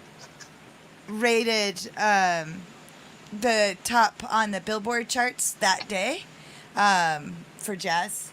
And so I got to be there with them and play my flute with these. I've gotten this opportunity to play my flute with these people that are really like quite recognized. And this is an interesting thing Awesome. where we talk about luck. A lot of people that like took up playing the flute would look towards like playing, like maybe they want to start some career with it. They want to play with these kind of people, and they would say like I just wasn't lucky enough to hang out with like the right people or whatever. But like Jen did something to to help a person. That person wants to repay the thing or sees like something in her or whatever and wants to like have her on these shows, and those people are around and stuff, and it's kind of not really like a luck situation. She was like doing her thing, bringing value to the world, and the world repaid her in ways that maybe she like doesn't even want or like didn't even ask for but does want, or whatever the case is. You know? Kevin, what kind of signed vinyls you got there? Yeah. Got there? There's two from Skynet. drum and bass producer. Wait, pull it over Oh, closer. shit. There. Oh, Shit. wow, rad. That's Where the is same it? guy, or is that's a different guy? Yeah, like back in Skynet, like he was. This was like an appreciation. He got into the U.S. with help from like basically became a U.S. citizen, and this was his thanks for all that kind of stuff. Like Stack and Skynet is like one of those bigger like neurofunk artists for me that like changed my life. Like the Clockwork EP, as far as I'm concerned, that really had like straight fire the entire way, all the way through it. So the fact that I turned it on to a friend and she had connections who, because living in DC, you know, parents, that's what you're there for, is government. One cat's mom just happened to work for like Department of Immigration and stuff like that. And we just made that happen for him. So that was his way of sending out thanks for getting him to become, because his wife was here. So we got him to come over from the UK and all that stuff. So that was a pretty cool event. Rad. That sounds really rad. If I had a lot more money, I would support artists a lot more, but I would do it in like a different way. Like if I had billions of dollars, I would donate lots of money to artists. It would be pretty ridiculous. Seriously, Because I just fucking do not know what I would do with that kind of money. Yeah. So what it would turn into is giving a lot of it away. Yeah. And the place where I would give it away is like situations where, well, I mean, I already know tons of these artists who like, their fucking work is amazing, and I really wish they could just like full focus into it all the time, no worries about where their next meal or anything is coming from. And so like if I had like $1 billion, I'd take people like this and I'd be like, look, I'm giving you like $100,000 a year for the next like several years, so you can just like go fucking hard as shit on your art. We got to see this. Totally. Because there really are. I mean, there's so many artists too that you know I've run into or come across now that like that is their life. Especially now, like my whole rant, like last show that I was on about, like just you know, venues totally being shut down and run over by like this whole situation that I'm not going to mention, or I'll do like Luke, he calls it the cornholio sickness. So I'll refer to it. David's a bud. Yeah, I'll refer to it as that, so it doesn't get tagged or anything like that. So, I mean, my industry specifically has been just fucking decimated by the shit. So, like, especially now, you know what I mean? Like, it's crazy. But also, it was a good point that I wasn't even aware of, that Zach brought up, that the underground rave scene had kind of popped back up, and like there were these other things starting to pop off, which you know is really hard down here, but you know that's a beautiful thing to see anyway, in terms of like music and people getting together culturally. And just because, like I said, I refuse to do, this is just me, I'm not taking anything away from the artists that do, but performing a YouTube concert, like I understand if you're the primary breadwinner and you got to do that to put food on the table and provide for your family, but it's not the same thing as going, smelling the smells, interacting with like-minded people, and just being in that big group of fucking beautifulness that has been like cut off at the knees since this whole fucking shit started, man. So Yeah, I mean, I like the underground scene thing, because it's like I like when the plan doesn't go out like as planned, right? Like it works against them in that sense. And like, but people like to party, man, and you're not gonna be able to stop them from partying. You either got to provide a place for it, or they're gonna create a space for themselves, really, in the long run. Yeah, So the rave scene changed my life. Like I was thinking about that. Like I love to dance, but I also love to like do like the massages on the people, and I would just sit there for hours and hours and work with people and like do it to the music, and it just I didn't realize the information about the body and that I was gathering and gleaning during that time, and the passion that I had, and to like learn about the spine and the muscles and what to do. It was way more than any of the book work that I ever learned about it. You know, it's like the hands-on, and it was that connection. And the dance, the music, standing by the speakers and getting the vibration meditation and the massage, man. That'd be Those are the me, things. except I was like posted up, mean mugging, listening to the track very intently. Like, what I'd is just he, be like what on is the he doing? speaker. What happened? How did I just get affected that way? And like, I'm gonna go home and create that shit. Like that's how I Dude, was. like, you know what's interesting? I'm really excited to experience that 'cause there's definitely different layers and nuances. But I imagine it's similar to the experience that I felt a lot of times in certain churches when they do worship and certain engagements. Because it's not, I mean, forget the words and the dynamics, it's heart brain coherence of people in the room. Actually Yeah. coming together in a way that they're at a place of like inner elation, inner just they're whatever they're projecting onto an external being or external dynamic, whatever their symbol set of is, whatever. But they're doing it. They're generating like the biochemical response in themselves of that uplifted perspective, overcoming, whatever the reason might be. So like if we took away the words and just saw colors and frequency or energy or whatever, I really imagine there's a lot of spiritual places like that, more than maybe people would realize based on potentially their experiences, that are beautiful churches. You could be there and feel beautiful and fine and being totally engaged. You just forget the words, like feel where people's hearts are at in Yeah. that place of human elation together. Like there's an interesting one of the older texts in the Bible and the extra biblical texts they talk about, and they even say it in plural that Elohim says, which is plural, let us go down and disrupt their speech, because if we don't stop them now, nothing will be withheld against them. Or when they come into unity, basically, if we don't disrupt them, nothing will be withheld from them. They'll figure everything out if they can come together, be in some kind of unity, coherence, just as human beings or people, multiple awarenesses or consciousness focusing on similar things or the same thing. Yeah. That's one of the scariest fucking parts of that book, if you ask me. To me, the idea that like the gods talking in there are like, let us go down and confuse them. It's like, I mean, okay, that doesn't. Maybe there's a good reason for doing that. Oh, I'm not. think I'm not. What do you think I'm saying is a good reason for doing that, Nope. or is that a separate thought? Okay, because I certainly don't. I mean, we could say it's just having that experience, but Yeah. I think there's a ton of crossovers between the idea of like church and you could call it the rave, or really just like the concert. There's so many of like right, yeah, the that too. temple of dance, the temple of hip hop, God is a DJ, these kinds of like concepts out there all over the place that I think it is a church for people in a certain way. And dance is deeply associated inside of a lot of basically what religions or ideologies. Like Sufism is all about dance and spinning in circles. Right. Almost all African ideologies include a deep Right. engagement with drumming and dance. Yeah. Basically all shamanic culture dances. Yeah. Almost all of them.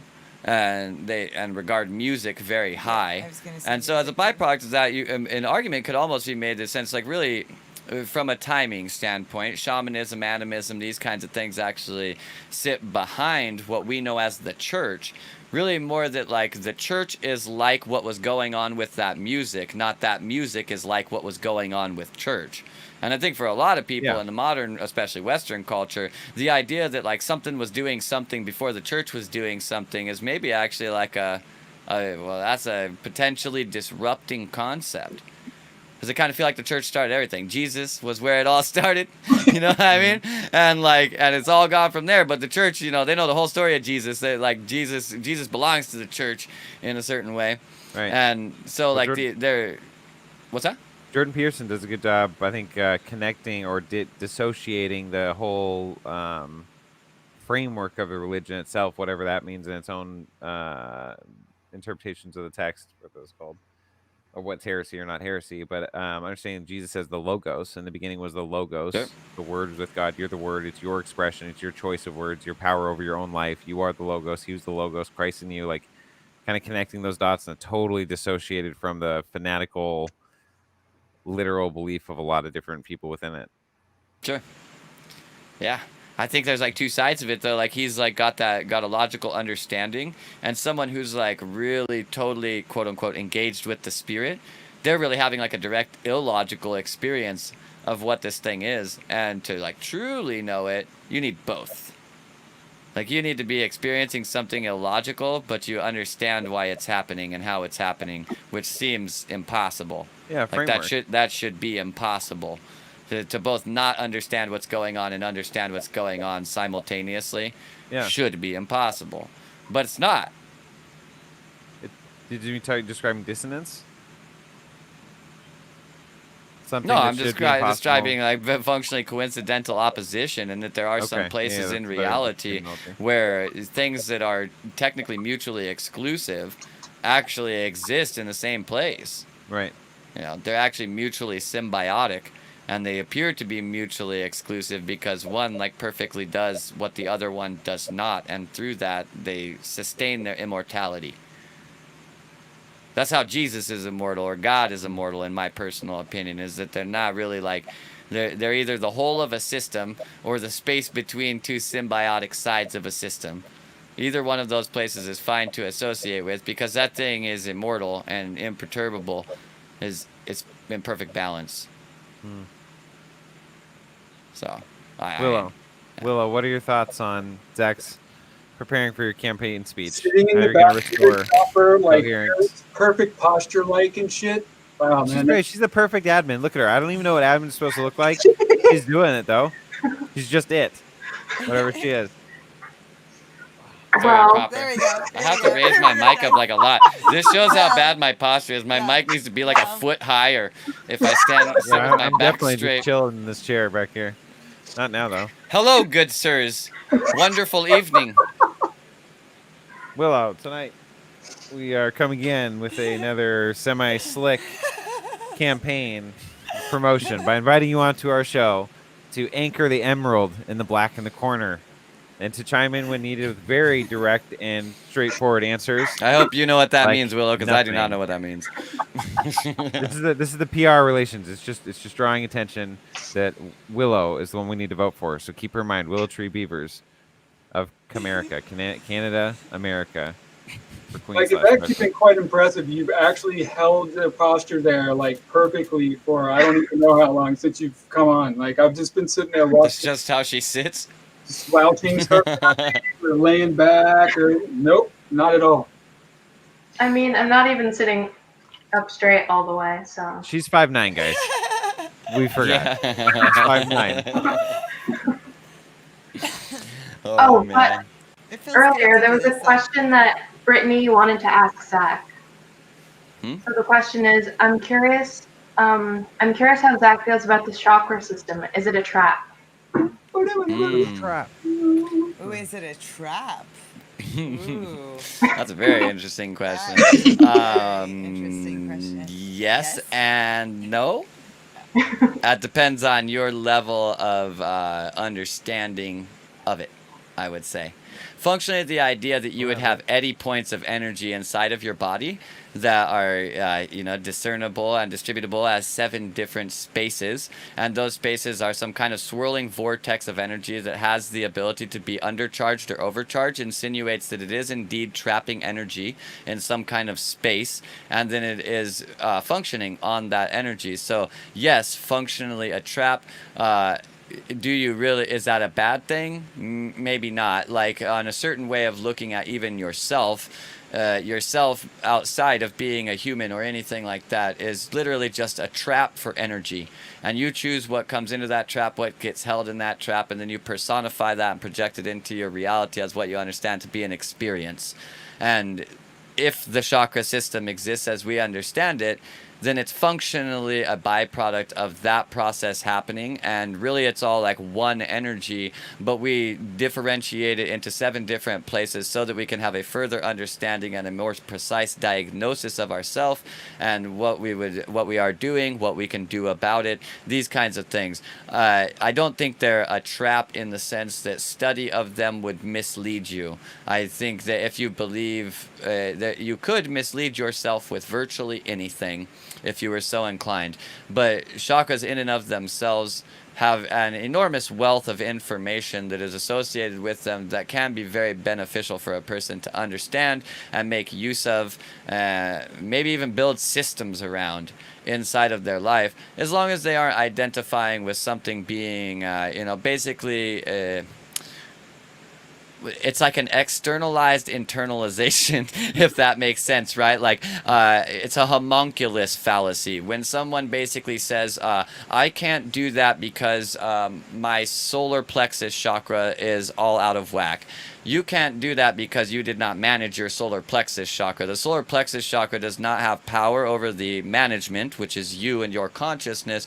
You always have power and domain over that position of consciousness, and the chakra system is functionally a machine that you can use to get better or worse functionality out of what you are. And is it true? That's not really important because it is functional. And that's really all that actually matters. And What if so, it's not, what if someone refuses to allow it to be functional unless it is true? well, then That's they their are own still shortcoming? subject to the functions of it. They just don't really have any command over them. They could overlay the exact same system with a completely different way of understanding. A very common one for that is nutrition and self-care. The idea of self-care directly overlays the chakra system without ever talking about a chakra. So there are other ways to functionally tell yourself the story of how a human energetically functions, and any one of them will be fine. But if you do not have access to any of them, you are functionally gimping yourself. You're making yourself less effective because it is something that is operating inside of you. You are a coalescence of energy, at least on some level. So this would be akin to not like recognizing the function of your own tongue, you know? Like, you can't technically skip over it. It really is a thing, but you could put whatever story you want on it, to be honest. So that's basically my answer to that. Yo. And speaking of chakras, I'd like to hear. We don't have a layout for this, so Yeah. Wow, it's look at too that. many people. This is new territory. Castle. I don't know what to do because we don't have a layout for this. I guess we'll go with the standard leaves background. Frank, how we doing, man? What's up, man? I'm doing good. How you guys doing? We are What's up, doing pretty everybody? well, it happy, seems. Happy 100. Yeah, 100 Yeah. shows of keeping it 100. It's pretty good. You know what we were asked how we felt after having gone now 100 episodes? I feel 100 years old. In a lot of ways, I feel 100 years old, man. I feel like I have the perspective of a 100-year-old looking at life in a lot of ways, come to think of it. Oh, man. Don't So, rush Frank, how it, my things brother. been? You said you're only going to be here till you're 350. Remember that. I know. That's why I got to process this shit early on so I can enjoy my life. I love that you talk about that as only 350 years. True. Mine gets a little fuzzy somewhere. When you can start actually teleporting at will through photonic exchanges of light or entanglement or whatever you want to Hey, call man, it. if you're going to be here for Discover, 350 years, but you figure out how to time travel, that amount of time never actually transpires, and thus you are infinite, despite the fact that it's you are true. locked by I a do- 350-year linear timeline. I do feel there is a significant weight of arbitrariness to the number itself, but it is definitely Time's kind around of arbitrary, 350. as evidenced by time zones. Yeah. And moreover, daylight savings no time. doubt. That's What what I was is gonna that say. bullshit? Like, seriously, we're saving daylight. Everybody's buying into this concept that we are saving daylight. Like, okie doke. All right, where are we saving it, and what are we gonna do with it? Yeah. Stock it away. Photon Somebody's stockpiling. I've never gotten access to my share of daylight that's been saved No during doubt. my time. Maybe that's So attached I'm to our really birth interested certificate. who's holding on to it. I hope it's compounding interest. That's how Yeah. I would have invested. I hope they invested whatever I look, got if from my you catch- daylight savings in like Amazon a long time ago. Okay, if you're saving photonic light, actual light, and that's savings, but it was stolen from you, you should have had that light. And it's attached to the birth certificate, hypothetically. Then equity would restore that all back to us in breaking those contracts. So it's the government. They're stealing my daylight No, savings. the queen. It's the queen. Oh, the queen. The Owns other like government. 80% of the, The planet, other Wizard. government. She really does. All right. I would have given it back to you. It makes sense. It Whoa. makes sense that the lizards would be stealing my daylight. Lizards love daylight. Yeah, They love do. it. This is So on all it all day. makes sense now. I'm telling Never mind. you, there's I'm done, something here. guys. I'm human experience over with. I get it. Really, I and know where my- their yeah. greed created the fifth dimension. Or the I really fourth just wanted to dimension. understand That's it. daylight They savings fractaled time. it. I thought it was the most confusing thing on the planet. I have nowhere else to go from here. That's it. It's We all figured it out. downhill. That's how the astral planes and all that shit got so many layers of just shit. It just kept getting fractaled because they kept stealing our daylight. And I knew fractaling I the was third dimension. actually a lizard that accidentally ate a hallucinogenic plant, and I'm just like balls deep in a really good trip right now. I knew it. That's why I'm saving my own daylight, because I'm using it in the other dimension where I'm fucking cooked on a rock right now. That makes sense. That makes perfect sense from your Frank, right you're state of standing mind. in my sunlight. Yeah. Oh my gosh, man. Yeah, I it's did, made for the hey. farmers for harvest. Yeah. Yeah, I do know that. Yeah, but even but To be fair, hold on. no. Go ahead. Oh. No, I go, was Jen. gonna say, Go. but George Bush came along and he ended up changing the daylight savings when he was president. And I know that it said for the farmers, but it's all convoluted with that. And I know that that's what they say it was created for, but It doesn't give you more daylight. It just changes what the clock says. yeah, Hold on. like, Okay. So going on with this hypothetical fantasy here, but it's good, really could be true in the right state of mind. Maybe that's what we need to have is the right state That's of the mind. scary to do part something about it. true. But in my experience with Frank, actually, the first DMT experience I had when I was out before I was twitching on the floor a little bit, and that's been repeated in experiences. Jesus Christ. But like when I was out, one thing I do remember in an actual like anthropomorphized like full experience was like coming up, like being in a pool, face down in a pool or just under the water and forgetting I was underwater and but couldn't breathe. And I didn't know that until I came up out of the water and was able to take a breath of like fresh air, like my consciousness. And I know like looking back on it now, I don't know if that's when I broke through my default mode network in a certain way or whatever, maybe come to think of it. But I remember very much seeing, and it was the pool that I was just at or that I was creating in my mind or whatever that was at Barbados where I was just at and had my first entheogen experience right before that. And then I looked up though and I saw Frank in his swim trunks, sunglasses on his head, and he's at the end of the pool. He's like, "What's up?" Right? And he's just there. And it was like, and I saw these other people that were around that I just knew were part of my life or entangled in some way or would be or whatever. And so that also, shit, how was I going to tie that in? Damn it. That was a great anecdotal story. And I don't remember how I was going to tie that in. Aaron, It'll you're come letting us back down in here. about 30 seconds. Should we play some Jeopardy music for you? yeah, totally just played it for you. I don't know. Maybe. Do you I think talked that about- actually helps people think or with makes Dave- it harder? So I saw David Shaw's like comment. He's in Zimbabwe and they don't have time change there. We also have states here that don't do time change, Oh. like Arizona and Indiana. Indiana is a big farming state, and they don't do Really? time change there. So I don't know other states, but I know specifically of those two states. So it's just like, yeah, it's for farming. Like in the sometimes here. city, like And living then in- it's like taking and giving an hour, you know, like what Yeah. happens when you lose that hour, you know, and where's this energy going? You know, what's happening there? living in the city for when I notice it the most. One, my phone auto adjusts right nowadays, so I don't have to set my clock back or forward. I don't even think about it a lot of times. Like my phone changes, and I don't even maybe I hear about it somewhere. I see it on the internet that it was daylight saving times. But your phone just auto adjusts for the hour or whatever. Mm-hmm. I just start noticing that when I got up at this time, because my schedule's a little different depending on the week, and so I can be out the door anywhere. Well, tomorrow's an exceptionally early one. I could be out the door by 5:30. Yeah.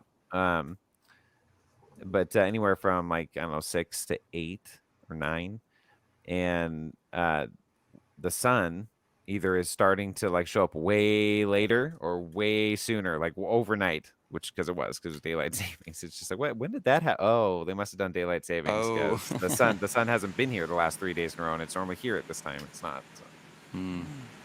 And Still your look, sun wave, yeah, I'm this telling is you. the longest I've ever heard Frank without a fucking like running fucking monologue. Like so, unmute Sitting the there over fucking mic, cheesed out, man. Unmute the fucking mic, son. Do it, son. I wanted everyone to. I didn't want to roll through like the breeze tonight. I just kind of wanted to join in.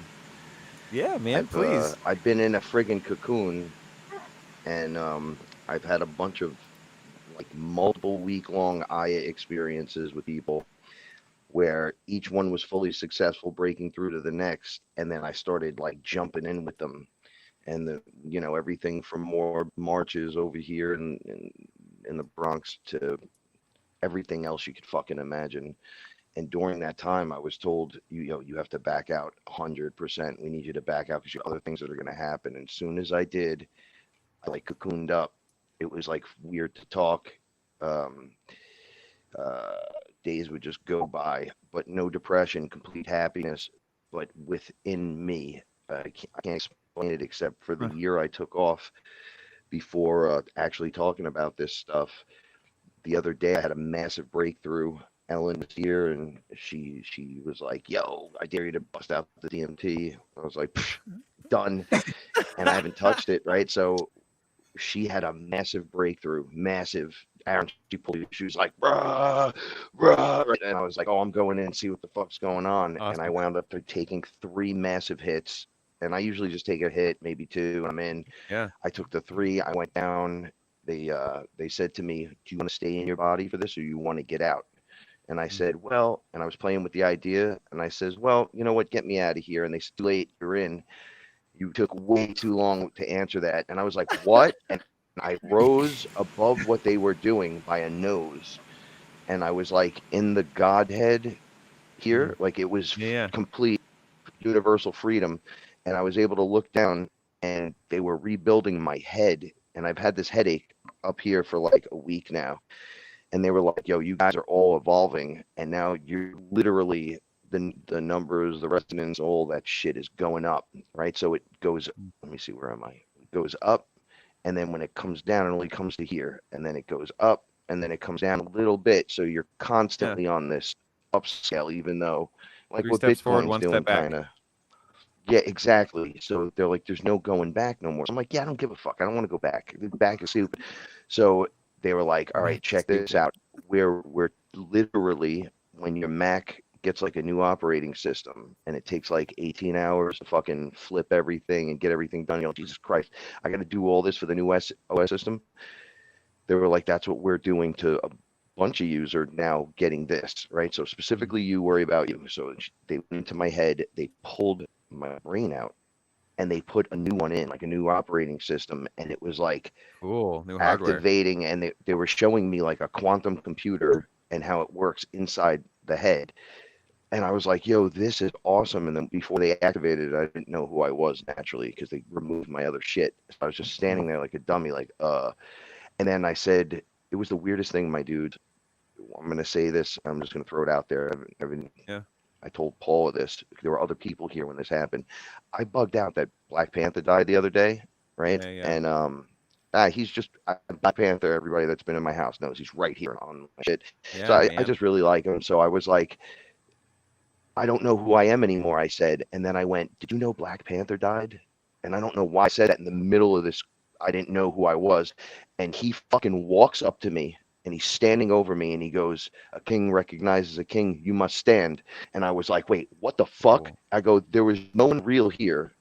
And then That's he what. showed up. So I stood up in the room with him, and I said, "Are you okay?" Like I thought he was in the room with me. I was like, "Dude, are you all right?" And he said to me, "I'm fine." And he turned, and I could see him looking at his whole family, everybody he was involved with. And he was just turning like this and facing them while talking to me. It was the weirdest thing. It was Yeah. kind of like what Doctor Strange does when he fucking shakes his head and he's in a million places at once. Yeah. Yeah. And Yeah. then he said to me, I said, "Yo, were you killed? Did they kill you?" And he goes, "I was poisoned," and boom, he was gone. And I went, "Wait, what?" So I said, "Paula, the Chadwick Boseman was just here." And then I laid down, and they were like, "Yo, forget about him. You have this to do." And they plugged in the new head. And then the first thing I saw was Paula and I were dinosaurs. They came running out of the background, and they were like T-Rexes. And I followed them, and I was trying to jump on them and doing weird shit. And it looked at me, and it looked like me.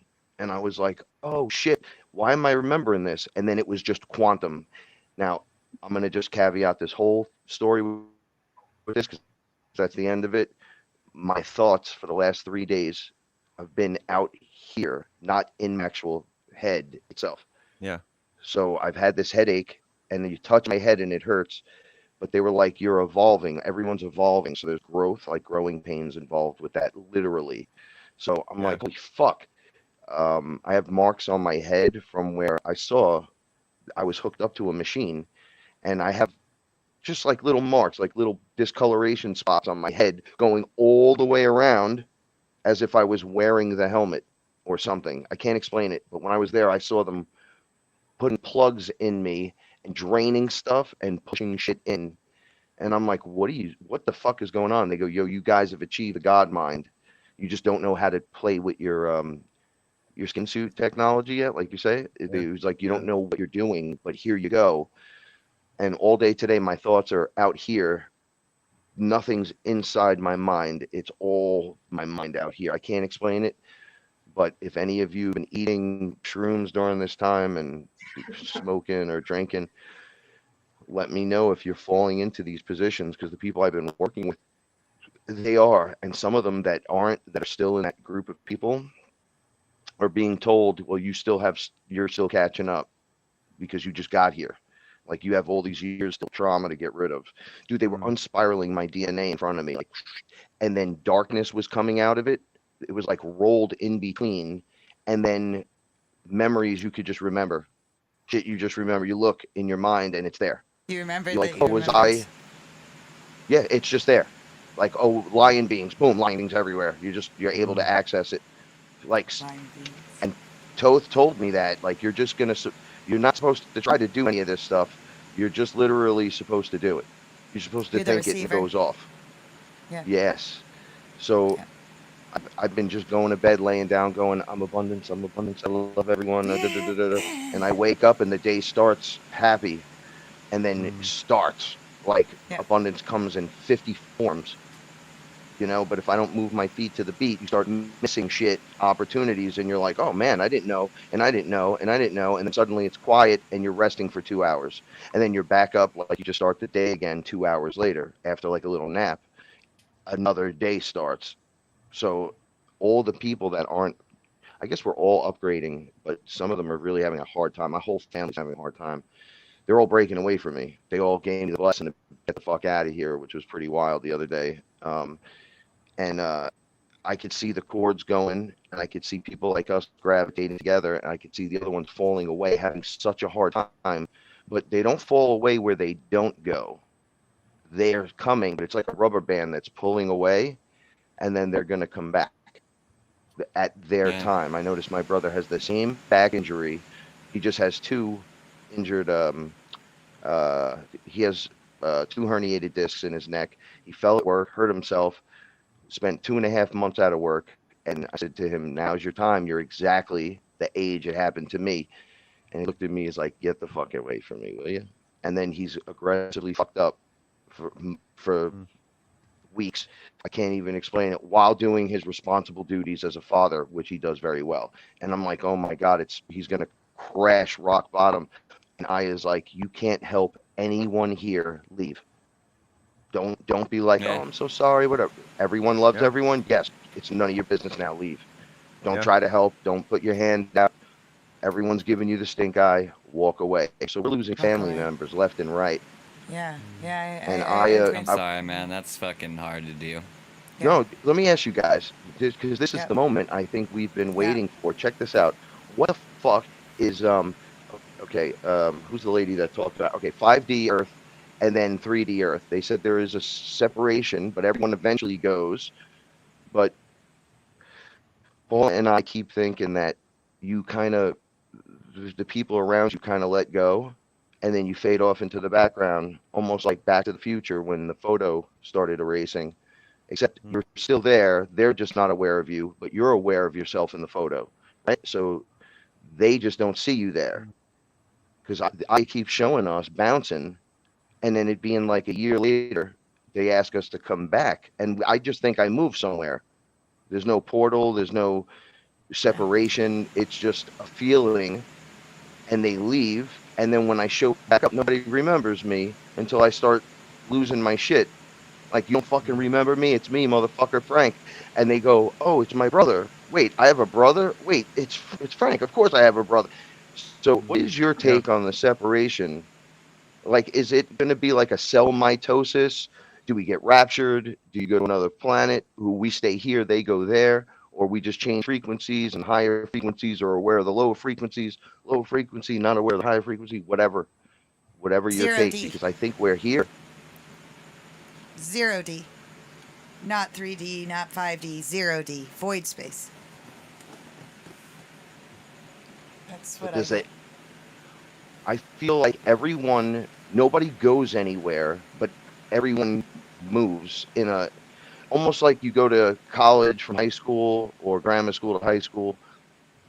You know, like the kids are still there and you're aware of them, but you're not hanging out with them anymore.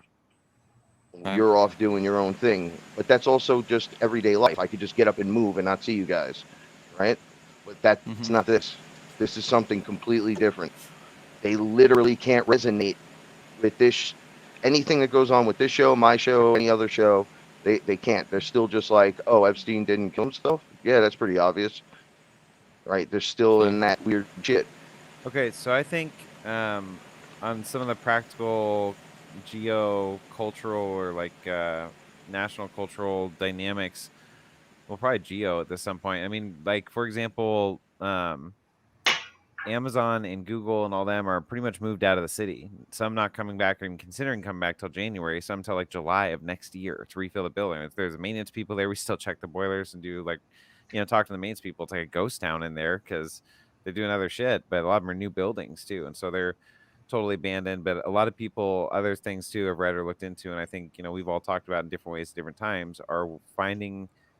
And then they talked about it with Joe Rogan moving to Texas and the whole dynamic. They're willing to pay the taxes to be in the city because of the benefits. And that benefit the people who want to be around, the comedy clubs, the show, the just a lot of the different dynamics.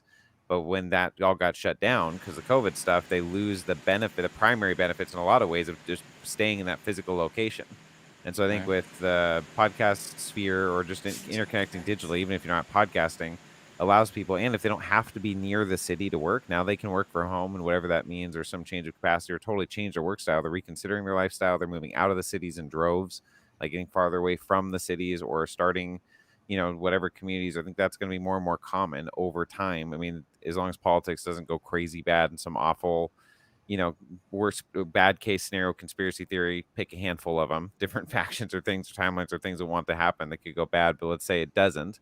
I think it's still going to be a, many years transition of just people, like you said, the separation of densities in the 3D, but then that'll change the whole energetic dynamic. I mean, imagine living ideally in whatever, in some future vector projection in a community that are set up in the Dan Winter spirals, like the actual huts and the places where they do the meeting. And it's all based on the directions, location, electromagnetics, and Zach knows ley lines really, really, really well. And a lot of those things, I mean, there's a lot of things that I think it'll totally change. Andrew Bartz talks about it being there's like on Earth, one of the unique things about the planet is there's over 200 womb chakras on the planet, or portals, if you will, or accesses because of ley lines, because of geothermal dynamics or whatever in the actual planet and crystalline structures and all those things, where it enhances DNA in some way. So then would give us more access to our own DNA.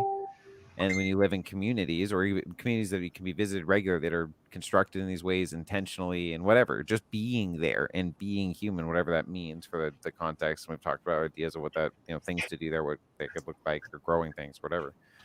But just by being there, you just change over time. Like those answers will come, whatever that means. But I think that may just be those on a practical level, on a big scale. Those are my thoughts. Frank, how Dolores Cannon familiar spoke are you? about. Okay. Okay, I'm sorry. How familiar are you with the looking glass technology? Oh, I don't. From what I've used on spheres, like what I was kind of shown to use. So I had a device that was an iPad. It was a little thick, and I could literally do everything they talk about with looking glass on that pad. I didn't even know what I was doing, and the first thing I tried to do was look at myself and my fractals, just to look instead of looking out into, let's say, I don't know, a Zeta Reticuli or something weird. Oh, let me see what the aliens are doing or the ETs are doing. I looked into my fractals. That's looking glass technology, right? Looking into the timelines. Mhm. Like trying to Yeah. look back to That's see one capacity of it, if I think. Jesus was there. But if we're looking I into guess- I timelines, guess- then looking glass technology would also deal with the active divergence of a timeline, and there would be a whole study that could apply to the experience of being in the midst of an active divergence. My personal take is that we are currently in the midst of an active divergence, and that's Changing why of the the guards. powers that be have generated gigantic confusion dialectic, because they want to do things. And when there's already a divergence, with all things, like if you're trying to do something that seems impossible, you don't want everybody else watching you while you're doing it. You want to do it without them watching you because you don't want their energy of disbelief to be affecting your ability to do it. If it's actually something really hard, you can't have any of that. You know, if it's peak, I need it to be, everything has to be right, you know, then it's good to have everybody confused about what the hell is going on, because then they're spending all their time trying to figure that out and not paying any attention to this other thing. This is a simple magician trick right there, you know what I mean? So I think we're in an active divergence of those two things. I think we have a pathway emerging now that basically goes to one reality, and some people will choose that. And we have a pathway that leads to another reality. You may call one more conscious and one less conscious. And we're experiencing what is the inevitable byproduct of being in the midst of that thing happening. Once we get entirely to one place or the other, both of us will think we live in realities where the other one exists, but the ones that came from the conjugate reality will not be the same in other places. So Frank, their brother, will still be there, but it ain't fucking you. It's not you right now. It's other version of Frank. It's the Frank they keep, not the Frank that you take. So You know what I mean? it's still a fractal. Yeah, it's a fractal divergence.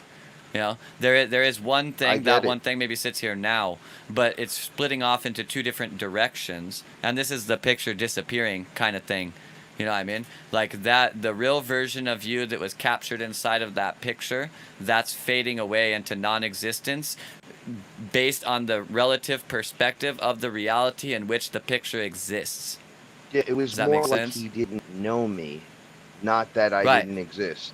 So that, Yeah, and I yeah, make yeah. that clear when I talk about this. I'm like, no, I'm in the picture, but he can't see me. Yeah. And Yeah. then Well, it's the only me, way to split the guy you who grew up Frank with. really is and the Frank that he would maybe take into his own reality with him when you're diverging somewhere else is for him to have a moment in time where he basically forgets who you currently are, because who you currently are is real Frank. But who Yes. he's going to take with him is not real Frank. It's his effigy of Frank that is necessary to continue his reality playing out in a linear it's his timeline that projection he has of been me. experiencing. Yeah, yeah. We always know, like we have always said, like, you know, people basically don't see us; they see like their perception of us, and everybody's perception is different of everything. But like, there's truth. And then there's those subjective perceptions. People who choose to continue to engage with a subjective perspective kind of reality have to take their subjective perspectives with them. But if some people are really actually going to emerge into a true, complete version of themselves, that thing has to have a place to go, inevitably. Yeah, no, you're right. You know, just 2 minutes of you talking is making my mind go in all these directions, because they're like, look, it's Russian nesting doll. You could be the singularity. Yeah. You just have your The fractals Matroska. instead of being Matroska dolls. Yep. Mom, being dude, it's mom. fractalized everywhere, like inside that weird flower of life. The ones that become light beings, they And line up Frank, with all their to- singularities top to bottom. to Frank, Yes. to kind of, that's crazy. You mentioned headache. Like I've had headache going on now for about a week and a half, but it's not like a mushroom headache, because it's not. It's different than that. It's That's a hair touch, like yeah, and Three then You know now, what I'm days, talking- it's really like bad on the headache for skin, myself in the as skull. well. The only And- potential thing was that like I hadn't drank caffeine, but Speaking like back it seemed to what Yeah, I like it he's worse. totally had headaches. about like Yeah. my frequency being higher, like I'm lucidly seeing my future while I'm driving down the road today. Like I projected, like I Yes. just seeing it happen now, and that was never in my vortex or anything that was happening. So, and then even Dude, I can't drive more than 20 minutes without that happening so automatically. that's Based crazy. off of Native American medicine wheel, this should be about the time that we start seeing these things come. Like Frank, you're very much so a front runner, so you're going to Yeah. see them ahead of the curve. Yep. But we're coming out of summer and into fall. You know, fall being the season of the harvest, the time that you reap the rewards of your work. The And corn so moon. like this growing season has been a particularly active one. Yep. You know, there's been a lot of shit going on, a lot of engagement with self and shit like that. And that should mean that the harvest is proportionate to the amount of work put into growing. And so the harvest should be coming anyways. I mean, fall starts on the 22nd. We're 3 weeks away. This is the last full moon before the harvest. And this is the corn moon specifically. It is the corn moon known from Native American tribes. It's harvest time. Harvest time. And to push that even further. And you're harvesting, man. You're harvesting and pulling it down. On a small level, I think with Willow and I, she does her, like, this could be just mushrooms in general, like telepathy on some small frame. Like, well, it's yeah. So I don't get headaches very often at all, and I've had headaches the last few days. So it's interesting just talking, because I haven't really been following like astrology. I wasn't thinking too much about that, except for the moon and the stuff I mentioned earlier in the show. But then also today, because I've been really tired too. I only got a couple hours of sleep last night, and so there's 4 or 5 times when I was able to just sit, like just on a break, or Nate was running doing something, and just have like 3 to 7 minutes or something, and just close my eyes. And the meditative places I was going to, the focus states, like I was really quickly getting to a place where I didn't feel my body. Like it just, you don't feel, you're just not aware of your body. It just kind of fades, hones It's becoming in, quicker. In. Yeah, like today, Yeah, it was just dude, interesting because everybody here. Listen, a year ago, 2 years ago, where was everyone here? Yeah, A year ago, 2 too. years ago. Even though I was where not I where was, no, I was shit. still a dummy. Yeah. Yeah. Look at where we are now. Yeah, like it. Yeah, So Crazy. crazy. it is. And we And, talked, Kevin. We've talked about this. Telepathy should be the first thing that pops off. You start answering. Yes. Paul and I go through this every day. Get out of my head. Why are you thinking the same thing? I was thinking something dirty before in a room full of people. I didn't want to say it because I always say it. And I stayed quiet, and Paula jumped up and said exactly what I thought, and it was so foul. And I was like, I fucking love this girl. And I go, get out of my head. I was just thinking that. And the other two were like, what the fuck is going on? And I'm like, no, it's been happening like this a lot. So it happens to whoever you're just chilling with. yeah, like, and then especially like, if you're also, getting along. And I've developed it now to where my ears will start pinging at a high frequency, either in the right or the left. And I'll be like, who the fuck is visiting me right now? And like Willow will give me a wink, and like I'll be like, okay, I'm good with that. You know what I mean? So like I'm developing like my sensory perception of when people are like coming into the space that I'm hanging out with or exchanging energy with willingly and stuff like that. You know what I'm saying? So you said who's visiting me. I guess like the terminology that comes to my mind is like, or who's put their awareness on me. Not necessarily they're visiting you, but like you're aware of their awareness, like connecting with you. I know you. The funny thing is, Aaron, we're just turning and looking at each other at another level. We're all standing together in a group and just looking at each other. And then you're like, "Oh, you looking at me? Hi!" And we're smiling. We're the lizards on the rock. Can you scoot over? You're in my sunlight. Who's coming into my awareness? I'm feeling like Professor X today, and it's like, dummy, you guys are standing right next to each other right there. Dude, that's Literally. the pool, the DMT pool experience I had too. I mean, you were right there on the other side, whatever that means. The other side is a very short experience, but I remember how it felt, and really, I wonder. Dude, that was the vortex. That had to be. Yeah, there's just so many. I don't know. There's so many layers and things to my experiences in that one too well, that I don't. Our chat is basically another dimension. Basically, like we were just fucking firing off like back and forth, and then like she'll say something, or like it's exactly mirrored. And then the fact of like I've developed lately, like my sensory, like it's my body and my higher self letting me know, like, hey, somebody's astrally here, like kicking it, like, so all these things have been coming online, like legit hardcore, I'd say within the last 30 days. Like, and at first, like, at first it was kind of, but like I've grown into it, and like where I'm at now is leaps and bounds, like where I was. And like I attribute like expanded understanding for helping, and then Jen before that, like the daily meditations. And then the conversations that you guys would have after that kept me at that high frequency. Yeah. You know what I'm saying? And then I get my that dope fix from Frank on fucking Saturdays. Like that's my street slang, how I'm referring to it. But like it kept me from here to like constantly here. And then for whatever reason in the last like 30 especially, like these abilities that started coming online that, you know, we were talking about in SOS, Sons of the Sun. It's momentum. Yo, Katie, check it out. We go to the gas station when we're on a long trip. We pull over, we get out, we get something to drink, we take a leak. It's like, oh, this is great, right? We have a conversation while we fill up the car, we're having a good time, we're on the way. These are those jump offs, right? Where we get out of the car, we talk, we stretch, we get momentum to do the next leg of the journey. I just had Joe and Billy here, and we were just having this discussion. It was the craziest fucking shit ever. He was like, I feel so supercharged now that I've been here. It's like I remember how it's supposed to feel, even though I know it gets hard when there's other people around that just don't give a shit. And I'm like, no, I know it gets really hard, but you have to literally submit to yourself and dominate by being submissive. I know that sounds weird. You got to let so much energy out in your submission that dudes that are just not hearing you back the fuck up. Like if they live in a house with you, they'll go in the bedroom and you won't have to say anything. You'll just be smiling instead of yelling, get the fuck out of here. You're just going to be like, hi, good morning. And they're going to go, and then close the door. Yeah. Right? So that you don't lose that momentum, because that's what it is. It's fucking draining vampires that do it to you while you're upgrading in the meantime. Earlier today. Yeah. I've noticed. Okay, so when we talk about telepathy, think about what telepathy is, or like filling that out a little bit. That telepathy, it's not just communicating words inside someone's head. If that's a thing, that's like the basest form. The ideal form, I guess, would be saturating that with a full intention or expression.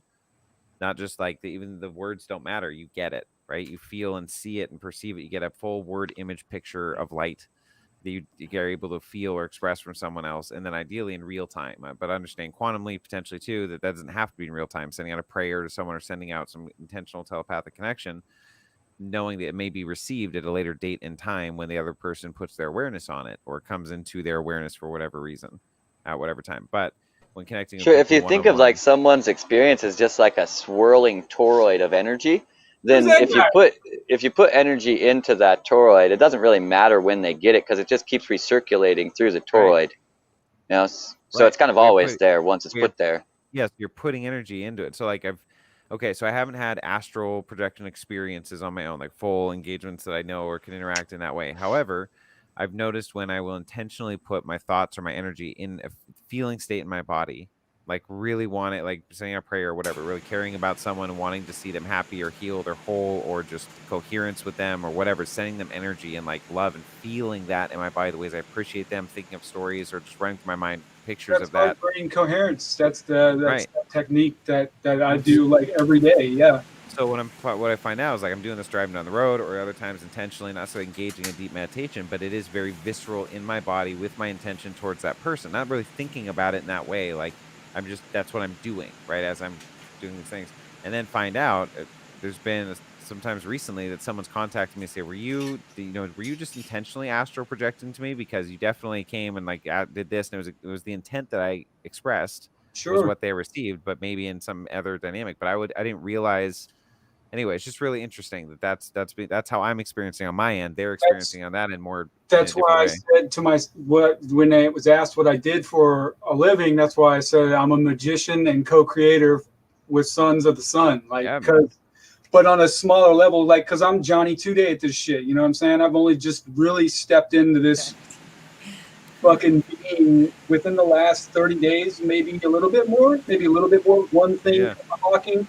And then another thing unlocking, and then now I'm aware of all of it, and it keeps intensifying and growing like every fucking day. That like I go to sleep and I dream, and when I wake up, I fucking remember it. And like at first it was murky, but now it's vivid, detailed color every single fucking time, like no problem. By the way, 111. Nice, good call. Good shout out. Yeah, I think we have a big like function of entanglement that happens here, and it's the heart, whether you call it heart-brain coherence or being entangled with your dreams or a higher version of yourself, like closer connection with that or another person seems to aid in communication. And telepathy is just like super high format communication, way high efficiency. And when you have really deep entanglement with someone, it's like not even something you do on purpose. Like Frank's experiencing with Paula, it's like more like a thing you can't not do on purpose. Like it just always happens. That's different. It just happens. You can't make it happen. It happens when you're in happiness and laughter, and you're not paying attention because you're too busy creating. You ever doing something and they're doing someone else is doing something, but you're like doing something to get this shit done to get to the thing that you've got to do together, and then you're like both on the desk, nobody's looking at one another, and then you're kind of like, we both have to, and then get it fucking done. You say the same thing at the same time. You almost want to look over and go, hey, beer, you owe me a fucking beer for that one. And or get out of my head. It's a flow state. Yeah. Michael Jordan talked about it. He would go, dude, they're like, how the fuck did you score 50 something points on the Knicks while you had 101-degree fever? He goes, I don't remember because I wasn't thinking. Yeah, so I like, just and think caught about that. the We've flow talked about and I left. earlier about relationships being its own entity, like, right? You're in whatever, and that's friendships. That's just like, but especially in a one-on-one dynamic or living together over time, there's more time to learn their habits. But there's one thing to learn their habits, and another thing to come coherent with their other layers of their being, right? Their emotional body, there's whatever you want to categorize as their psyche, like other layers besides just their habits or even habits of conversation, but to find deeper levels of entanglement with them on additional levels of awareness. Hmm. And then Absolutely. You know, being able to do that even in short engagements, right? To be able to hold think space in about such a this. way. Go ahead. Well, what you're saying is the beautiful version.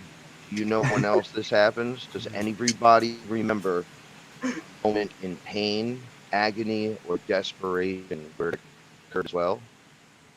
Anyone ever Yeah. have that happen where you're so angry, maybe you popped out of your body, or you were so frightened it happened, and then it frightened you more, and you backed up, and you were like, no, I have to, that has to be some kind of weird echo in your mind because maybe I popped the blood vessel or I did something stupid. Mm. This is why dudes that are in foxholes together see Jesus and shit, Mm. right? Because in Yeah. the midst of the fucking last moments you could be breathing, you look over at the guy next to you and you're like, bro, I love you. God forgive me. Right. And then you like look to some kind of higher power to become more. And Yeah. then people report seeing angels or the devils on the battlefield and shit.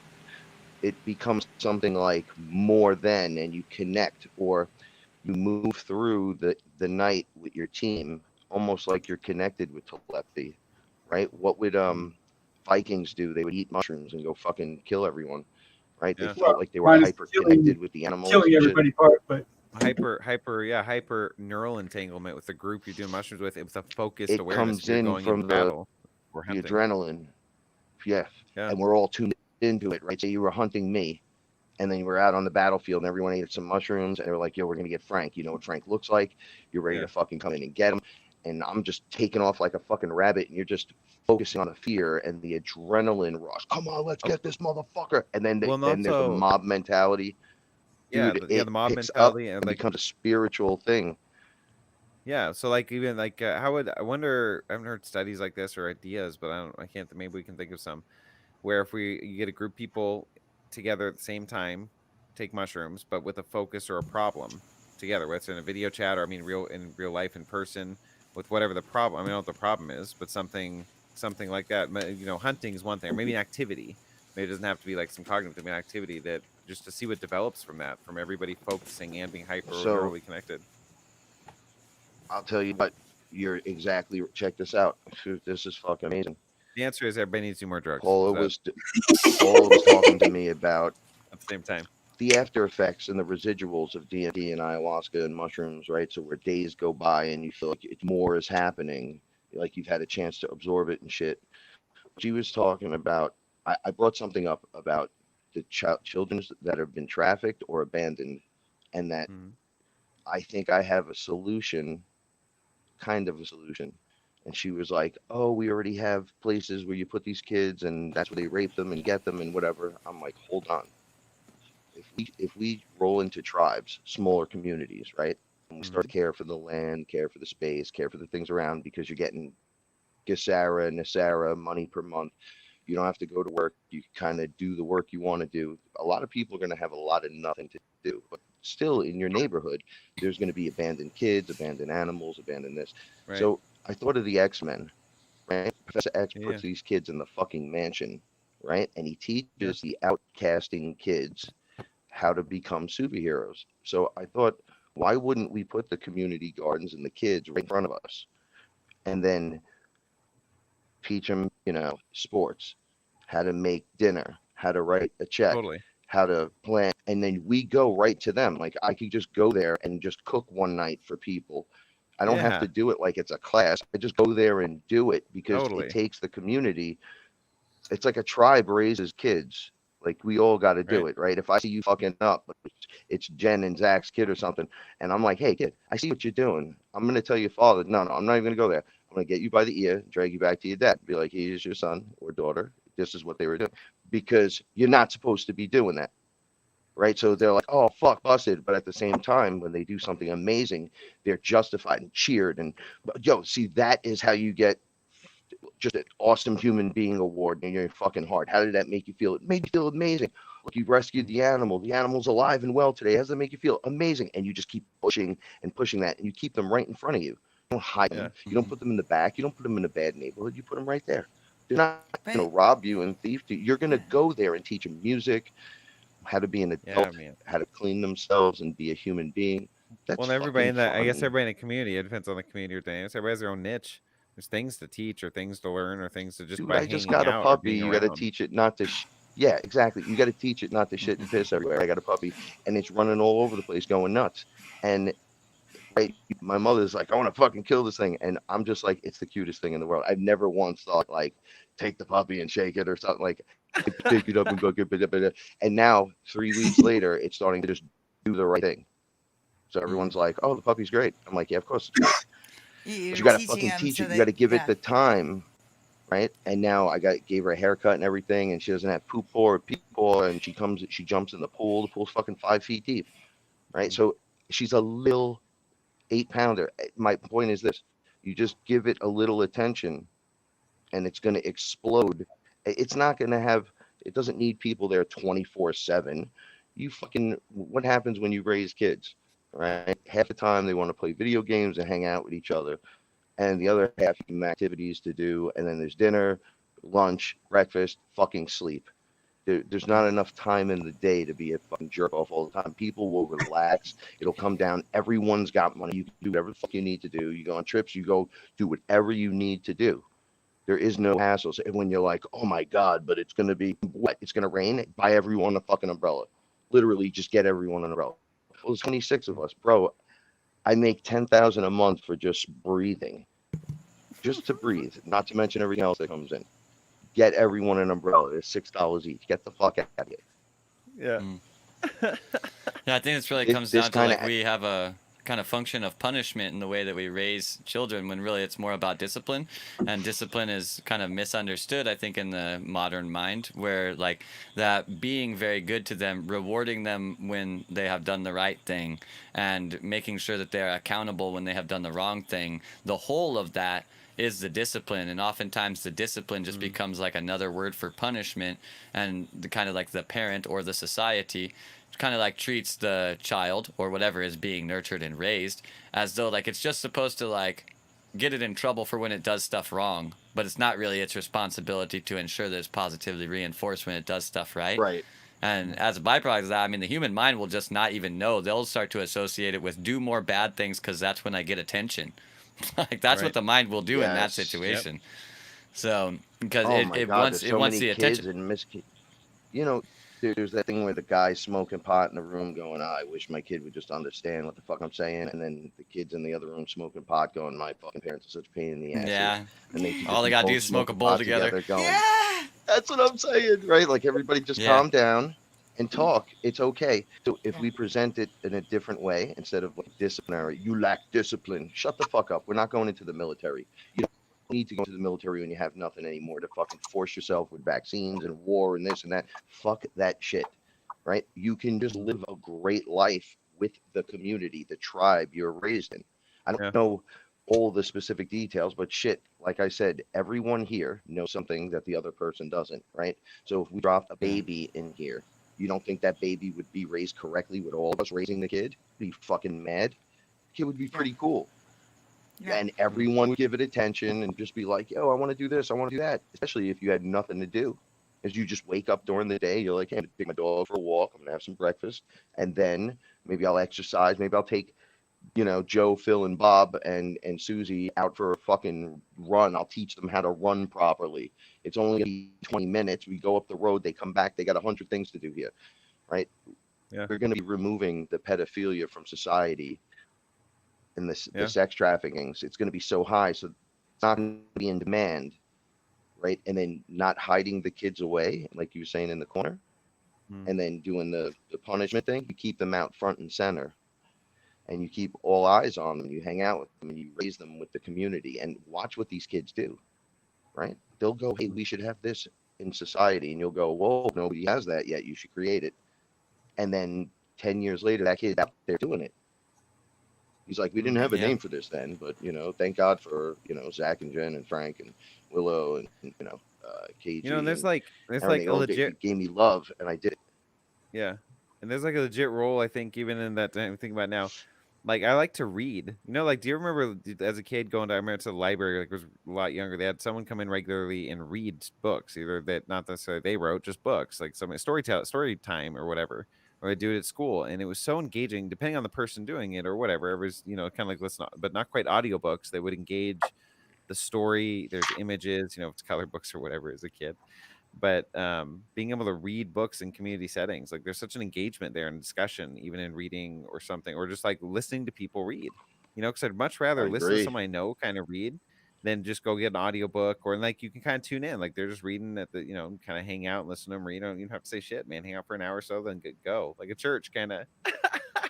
So just in there reading. The same thing I think that you're applying to the kids, like apply to each other at the same time.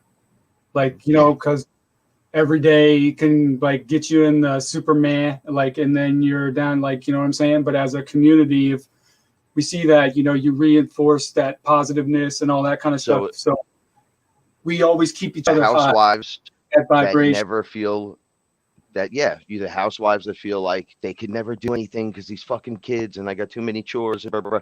All of a sudden things open up, people are cleaning your house, you're relaxing, you go next door, hello.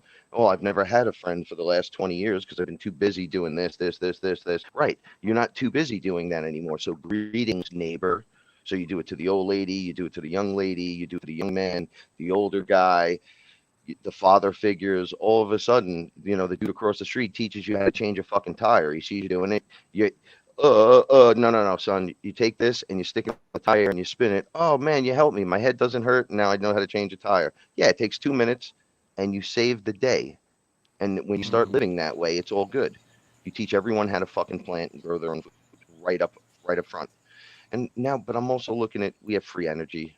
But like, I know where this goes. I'll tell you what, before I knew what a Gasara or an Asara was, I was talking about this, that I smoked DMT with Sergio, and they literally showed me a 17% tax, and there's no other taxes, and no IRS, Federal Reserve gone. I didn't know it goes into the Treasury Department. I didn't know that back then. I just saw it like absorbed, and it was just not there no more. So it was a visual to me. So I was talking about that, and I'm like, so if that happened, and then the payback is really the money they owe you on your blood money, it's like reparations that people ask for, to talk about with BLM and this, that, and the other thing. It's like worldwide. It puts everyone as a king and a queen immediately. It's just an even playing field where things still get done. And everything's allowed to be presented and brought forward while having free energy. Like it jumps so past solar that it's ridiculous. Like it jumps into the next thing where you look back a few years from now and go, I don't recognize anything. I just don't recognize it. Well, like it's not. It's also this one could seem another step beyond that. That means that those are very practical in that dynamics, but also you're talking about the free technology devices and the things you're seeing in the 17%. I mean, those are potentially tapping into probable timelines or timelines that are being created based on people's belief system or the trajectory of the world. Doesn't mean it'll necessarily anchor in. The only reason I see that as being even somewhat plausible to even think how that might happen is because the Federal Reserve was incorporated, how that could be used in the politics and October surprise, or I don't know, some kind of way to crazy boost the economy, right? Change the money system in some way. And I don't know if you go to 17% flat tax, not necessarily overnight, but they work towards that in the next 4 or 8 years. I mean, that's kind of where the I mean, world it's goes. not. It doesn't happen like that. It's a process. And I wonder how the energy devices. I've heard enough things and come across enough information that I know there's a lot of technologies out there, just alien help or not. Cars that are early on knew how to get 100 miles a All right. gallon, but then they'll come by Don't out you're patents a and what but you do? Tell me if this makes sense to you, because I did up. They showed it to me, dude. It was an egg. It was clear. The top was clear, translucent. There was a piece of metal inside. It was smooth, and it looked like a ball, right? And you just turn a knob, and magnets are being used, and it spins. It had 1, 2, 3, 4 plugs around it, or 6.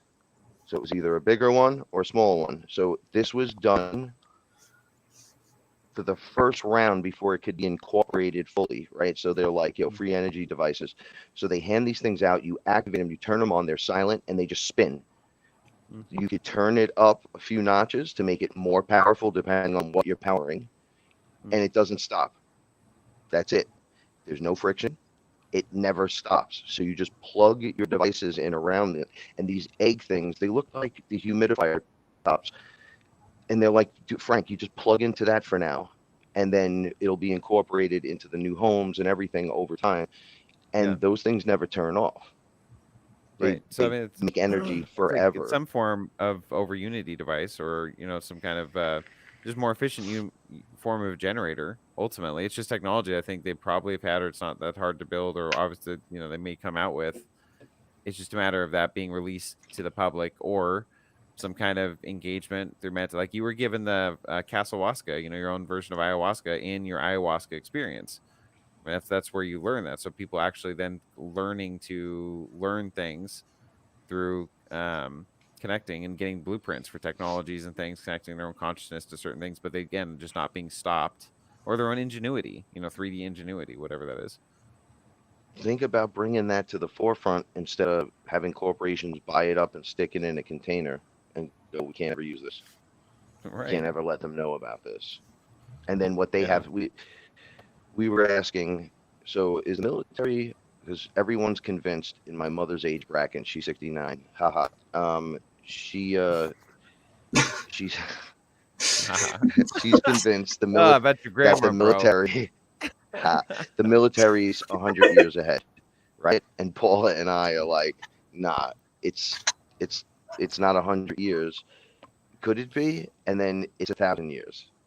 So 1,000 years is like unrecognizable from 100, 200, 300, 400, 500, 600 years in the advancement in the technology. That's why we're talking. And Trump, and I'm not a Trump tard, but Trump said in one of his speeches, I watched the clip where he said, oh, well, we could just inject light into your veins or something. Like he didn't know how it worked. And he goes, and we could just run light through your body and that kills the virus. But see, when people find out about that, right, like he pulls that shit, they all know about that. They're gonna put you in a med bed. They're gonna fucking close the top. They're gonna use sound and light. It's gonna bathe you. And then in a couple of days, whatever cancer you had will be gone.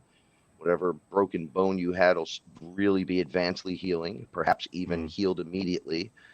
If you need stitches or need to be fixed, a burn victim, new skin, this, that, the other thing. And then don't think that you can't add different materials in for desired effects, such as shit that would weave over your skin to make it slightly bulletproof, maybe, right? More durable, right? Then we get into stuff like that show on Netflix where they call the body sleeves, right? And the corporation upgrades your sleeve, right? So you can move faster, you can think faster than people. Some guys had a little bit more. Oh yeah, that was sick, man.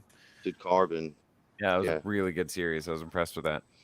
Yeah, that's where this is headed. So if we're talking about clones, that means that they're already there. Yeah, that's what I'm saying. If you're seeing it on the screen, then like it's pretty much it's already there. That's how I think about it anyway. And like, shit, it's awesome. That's the jam right there, man. It's already there. So if they roll it out over 10 years, which I don't think it'll be 10, I think it'll be more like 3 to 5. But if they roll it out even over that time, you're great. Anti-aging technology, you'll be able to literally, your claim to 350 years will be This yours. is where we transcend death. Like basically, It will. I've already seen And like then what happens if they take Aaron and Frank and KG and Zach, and they're like, "You ready, guys?" And you're like, "What are you gonna do?" And then boom, I open my eyes, I'm in Zach's body, and Zach's in my body, and Aaron and Kevin are switched, and we're like, "What the fuck?" And then boom, they switch it, and we're all in different bodies again. Yeah. It would make sense this way, kind of, when you hear stories like Britney Spears, where she goes, "Well, they have my it's clone, Jumanji. and then they beat her and rape her, and I feel it. They'll bring me into her body because it's my DNA. So I'll lay down and go to sleep, and somehow I wind up opening my eyes, and I'm in the body, and they're raping and beating me, and then they murder me, and I just go back to my body, and I wake up like it's a terrible nightmare." And I'm like, "Oh, so you could do that with clones?" So I've heard that's You know, interesting. Makes sense, like a voodoo doll, man. If you go back to like the ideas of Santeria, you're literally creating a talismanic projection of that person. The more accurate it is to the person, the more closely the entanglement and the greater the effect. It's, I mean, the age-old Okay. understanding of a voodoo doll, really. Yeah, because if you find, especially using DNA or getting hair or something of the person to transmigrate, is my understanding of it. I've heard in some of the darker SRA satanic ritual abuse DID rituals they would do inside that paradigm, the very dark side of that whole Yahweh construct dynamic, and but the oh shit, totally lost my train of thought again. Hold on, take me back. What were we on? Nobody. Voodoo I didn't. It dolls wasn't that and their long. DNA Okay, there you go. transmigration. It wasn't that far. We were just on something. Hey, you So- couldn't remember. Okay, yeah, apparently that's true. Don't fucking judge me, buddy. I'm not. It's all fine. There's a I collective can't believe pool you that I guys can't led down. remember. This was that I just a led down second ago. I know, It's but your all thought. of you I guys. didn't have it yet. Really? No, All right. no, this is So not. where they would actually during certain rituals The they would collective take fail. like as a punishment or an end of someone's life or whatever they decided to get rid of, but they knew something or however they did it, they would do ritual where they would actually transfer their consciousness into a goat and a goat, and then they live in a psych ward. And like, I've heard certain stories and dynamics enough that like, I don't know, man, it seems kind of plausible to me, but it's not. I also don't think it's super simple. I feel like there's some kind of, Bruce Lipton says that we have the cells on our body have unique protein antennas like that receive our consciousness that resonate in these cells, or at the very least maybe throughout life and neurology settling in, and our consciousness or this fractal of our consciousness being aware and this avatar settling in makes it more easily coherent. So it's not that you couldn't necessarily change consciousnesses with another person, but it's like in Dragon Ball Z, which incorporates that poster right there. But another you is a different story, right? If I created an exact duplicate of you and then tried that same formula, would it work? And then apply something like the reptilians, what they do, where they just jump out of their body, roll up on you, and they're either trying to puppeteer you from some behind mode, or they can jump right in you and be there for a moment where you'll almost think you're possessed, or you'll do something you're not aware of.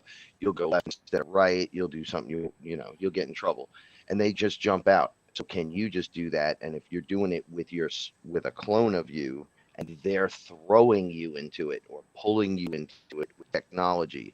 Granted, this sounds crazy, but is it really that crazy? We have possessions all the time. We jump into each other and clear each other out. So what happens? Where do you go when you dream? Yeah. Well, like one of the ancient the texts, extra biblical texts, they were talking about, it was someone who found Peter after Christ had died, and he just began he ended up becoming one of Peter's disciples, but he was just writing about like meeting him and what he would say, and he was just writing it all out. It was actually really interesting, really detailed, long text. But one of them is that Simon the sorcerer, which is in the Bible, the story carries on in this extra biblical text, which I didn't know. But these guys that were now apostles of Peter used to be apostles for the sorcerer, and they were talking about some of the things he would do, the magic he would use. And one of them is that when someone would die, he would bind their angels so that soul would not return back wherever it's going, and he'd use the energy of that soul to power his agendas by binding his angels. Like, this is a thing that I just found in this extra biblical tech. I'm like, holy fucking shit, man, that lines up with a lot of other shit I've heard. That's kind of terrifying, though, isn't it? And yeah, a little bit, man. Would feel like, what does that mean? Like, how do I stop that from happening? And who can do that and why? And that's where the whole light and dark dynamic. You know, Yahweh in the name of Jesus and Yahweh, but you know, people, it's their own belief system. I think of standing up for their own sovereignty to resist in that way, I guess, or exist in that way and not allow certain Yo, things. check it out. So there's rumor has it that there's reptilian ships that are loaded with light beings, literally light beings captured, right? And where they would hold people. If they could hold the light being, how the fuck are they doing that? Yeah, I watch too much How do Star you Trek. capture the By light being? a multiphasic shield or something. Come You on, should that just be would able to keep get it in. through it. It depends on what level I of would just light be or like, plasma bro, or dimensional understanding, I guess. So if I turn into a light being and you trap me, right? You put me in a force field in a spaceship somewhere. I would just open a portal inside a bubble that you put me in and just walk out and just leave. That's You would only never if see you me had a again. desire to get out. That too. Well, If I was believe me, trying to do that, I would put the thing inside of an object inside of an object. The outside object would be a trap, and the inside object would be functionally a heaven. I would give them all the power in that world, and that would make them never want to leave it, and thus they would trap themselves. That's exactly thus how I'd I be would do it. Conan of that land. You Yep. all would show up. And You'd I be would whatever there you in a believed fucking you were, Conan outfit whatever you wanted to be. It would function a lot like this place. with a cape, a cape made of fur. Yeah. It'd be very consuming, and it would feel like it took up all your time. It would be very confusing, and there would just be so much fucking data pounding you at this all the time that they're just Amber Big turds snake running around man, Zach. everywhere. you never even think Everywhere. about the idea of like I'm gonna leave this thing, you know. Well, usually Yeah. that's not thought about. That's how I would do it. That's how it's done in demonology. We hunt snakes at dawn, and then we feast all evening and party, and then we all get laid, and then we fall asleep and do it again tomorrow and the next day. Good life. Until Amber turd shits your bed, and then you're fucking pissed. Yeah, that'll throw your Yeah. world. That's into what a wakes you tailspin. up. You shit the bed one day, and you open your eyes, and you wake up. Did he feel it, or did he smell it first, or did he see it? That's the question. If he woke up because he rolled over on that shit, literally, I guess. I had it was a dream that I was shitting, and it was the best shit ever, and I came up with the best idea on the toilet. And then I opened my eyes. It was like, wait a second. This isn't the best Hold idea. up. Hold up. Oh man, yeah, you gotta look out for that one. In my lucid dreams, I've realized that sometimes in my lucid dream, I'm like, you know what? I need to go take a piss, and I just Yeah. start going to take a piss, and then like right before I do it, I'm like, wait a minute, bud, like, are you awake? I've You wake actually up a little attached an moist. anchor to taking a piss of asking myself whether I'm asleep or awake, but as a reverse anchor to get out of lucidity Yeah. before I piss all over myself. It'll happen. Everything was fine. Yeah, I mean, shit, where you are, it doesn't matter that you pissed all over yourself in the other place. Who cares? Yeah, no doubt. Who cares? Yeah, the other dream world state. Not important you weren't Feel there. like I just visited the fractal where he did it, so I could see what it was like. Dude, that's funny.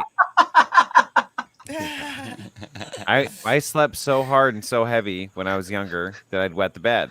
And so they were trying to devise back then to figure out how to help me wake up or, engage me that way. One of the things they tried at one point was this alarm underwear.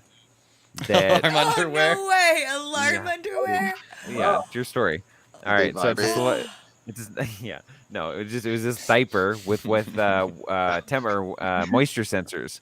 So when it would start to connect the electrodes, start to get a little wet, it would go "Wing," and wake you up to go to the bathroom. Right?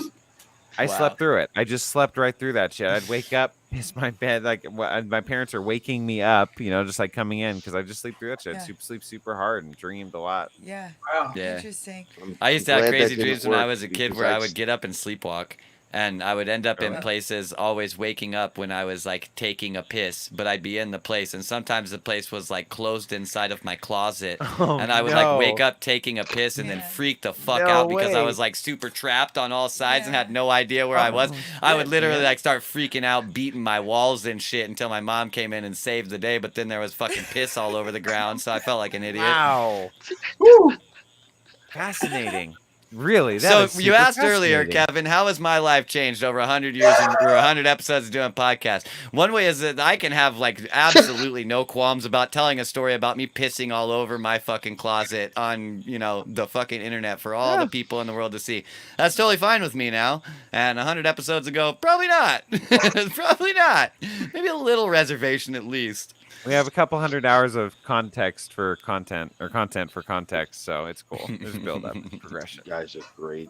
Yo, I fell in between the bed and the wall as a child at my father's apartment, and in the dream, I was beating these dudes up in a alleyway. They were like, "Hey kid, we got you," and I was like, "Yeah, try this." And I was jumping off the wall like Spider-Man, and then everything went into slow motion, and they just sped up, and they were kicking the shit out of me, right? And I was like, "I don't know what's happening. It's just so weird, punching my face." And then I hear my father going, "Yo, yo, yo, yo, yo." So I thought he was gonna protect me and come get me in the alley, and I feel someone grab my neck and pull me up. And I open my eyes and I see me getting pulled up from between the bed and the wall. And I'm like, "What's happening?" He goes, "I don't know. You slipped and fell between the bed." And then you start going, "Ah!" Right? And there was a fucking crowd of people hanging out in his apartment because I was really young. And I was like, "Wow, that was so fucked up, man." So I just figured that I would add that caveat. You're not the only one that does shit like that, you know? Yeah. That's funny. I had to get happened. a handle on my dreams in my life for real. Like they were a fucking problem all the way up until probably about like 10 or 11 years old. They were a problem. So Did you learn lucid dreaming from your mom? Like, is that where you learned it, or where did you figure that out? functionally, yes. My Cool. mom was a witch, and very much so. She was like already on the lookout for what was her progeny's gifts going to be. Cool. So the Yep. first time that I ever had an expression of like an enhanced dreaming experience, Mhm. she knew completely like what it was, and very much so started, I guess you could call it, kind of training me down that line because she knew I was going to be gifted at it. Yeah. And I would definitely say that, like, based off of my collection of other people's experiences, I definitely have an abnormal dream space, and I have like an abnormal connection with it as well. And so she probably was right. And so, I mean, a Cool. lot of the textbook learning and shit was done on my own, but she really like motivated me to go down that path because she saw it as something that was like a gift or unique or amazing, and so I wanted to nurture it. You know what I mean? Yeah. Willow, did you That sounds like a sleepwalk or Metallica anything? song. No. Besides I perfect wanted to posture, nurture it. like what else is going on?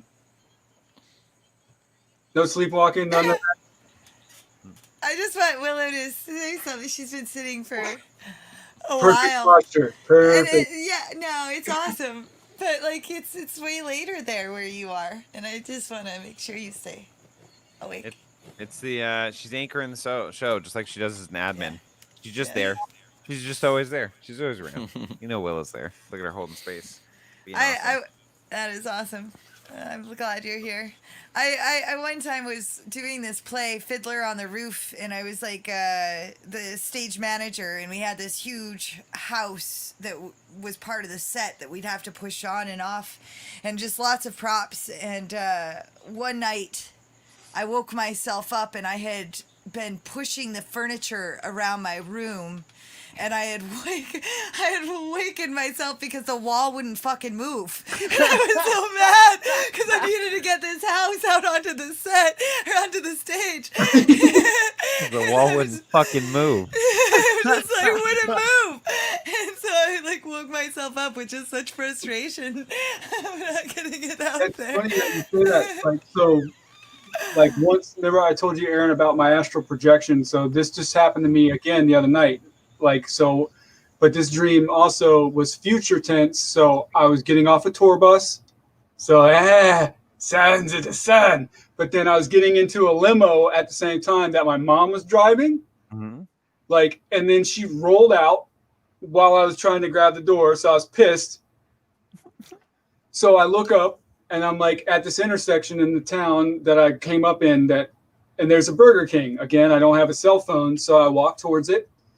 I go in, and as I'm shuffling in and I'm keeping my head down and like trying to total like sunglasses so people don't recognize me. So the Sons of the Sun thing was like in full effect. Like people know me, kind of a big deal, like that kind of shit. I lock eyes with this girl that I used to date. That was the whole cause and reasoning for my black heart, as I call it. And my ability, what I did is I leaned my head back and I said, nope. And I just popped myself right up and wake myself up. That's twice I've been in. So the first time I actually projected, I did that and it shut the whole construct down and I popped up. And then again, when I find myself in a position or just someone I don't want to see or just whatever, I like say nope, and then I just pop myself right back. So it's like I'm aware of where I'm at while I'm in the state that I'm in. You know what I'm saying? Like these are just like, so will I be able to do that in the 3D? Is that going to be my super fucking power where I can just lean my head back and go nope and then shut the whole shit down? Like these are all things that I'm starting to think about. You'd be able to do that to anything fake, any There you go. deceptive. So remember, I talk sometimes about it's like when we see 4%, it's like having a plastic bag over our head and then another plastic bag and another plastic bag. As we remove those things towards the end, we'll try stuff all the way to the very end. And who knows? This might continue in 5D in different ways, and they'll show up and try to get you to see what they want you to see, and you'll immediately recognize it and just shut it down. You'll be like, nope, get out of here. Okay. So whatever construct that was fake It's in the first the place just translator, fades away. Frank Fearless, right there. F-bomb. All right. Right on. Here's a grandma translation of Frank's translation. My grandma was a bank teller for a lot of years, and she talked about the way they trained them to find fakes or the false bills was just by handling them. They would literally go through stacks of bills and hundreds and to feel them until they felt the difference, and they test, to see how accurate it was. I mean, they relied on the testing, the markers and whatever, but she said you do it so many times that the point was that you feel it. You just know. You don't have to like look at it and examine it or whatever. It's in your hand, because you know the authentic thing, not focusing on necessarily finding the real. Always recognizes real. Nate just said that to me today. That's a phrase he said all the time. It's so funny you say that. And if money's energy, right? And we're just trading up energy. If it's not real money, it should jump out. Our Gordon Gekko from Wall Street, like a fisherman always sees another fisherman from afar. That's basically same thing. Yeah. We could smell our own. Right. So like I just thought that like it's these abilities, like, so not only that, I don't know, like in my dream, like this intersection where the Burger King was doesn't exist anymore, but I was in my hometown. There's a lot of me always being in the past, but now it's melded with future events. Like the fact I got off the tour, we were rolling through my old hometown and shit. I'm like, oh, word, I'm going to catch a limo. Like what the fuck my mom's doing driving that limo? I couldn't tell you, but whatever.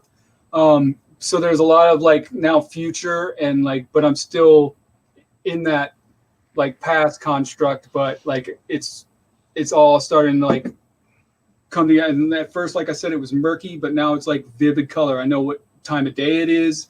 I know, all that kind of stuff, like the little nuances. Like I was trying to not be noticed by people when I was coming in.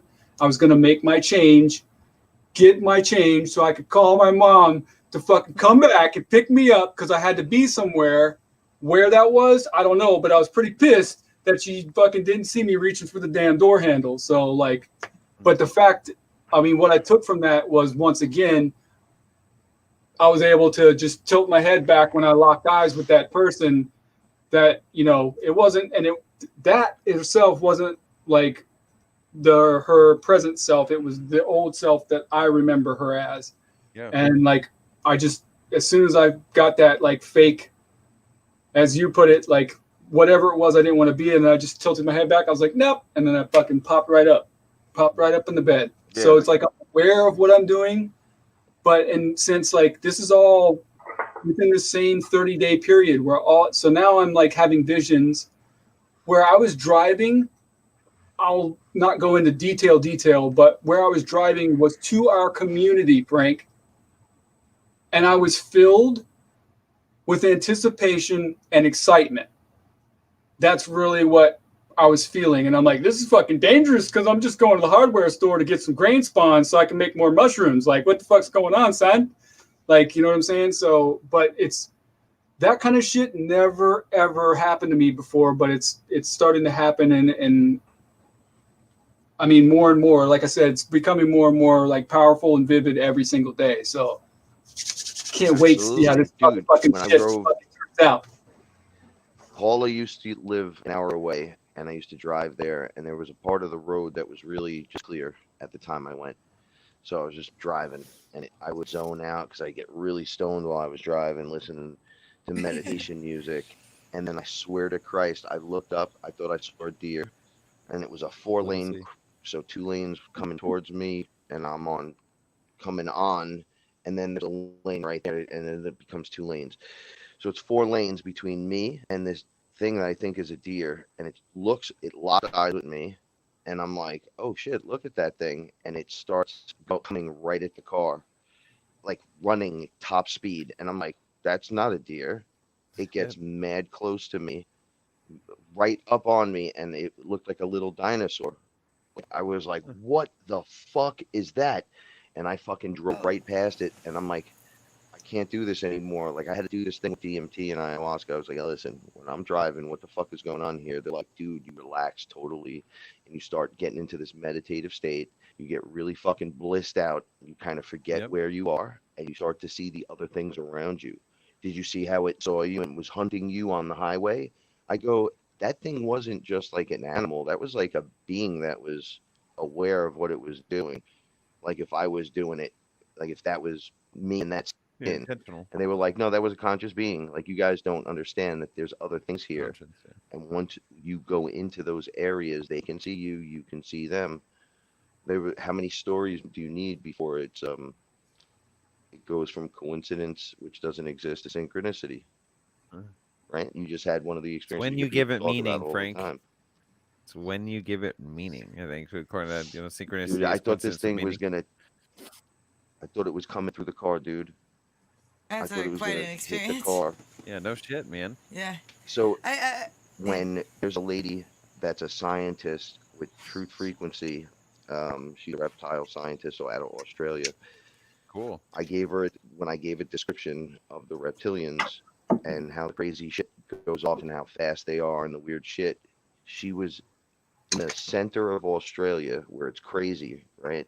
She said she was with her husband and they were doing some fucking reptile, whatever, watching snakes fucking stuff. And then she got into the Mhm. Jeep. She goes, my husband was in the back.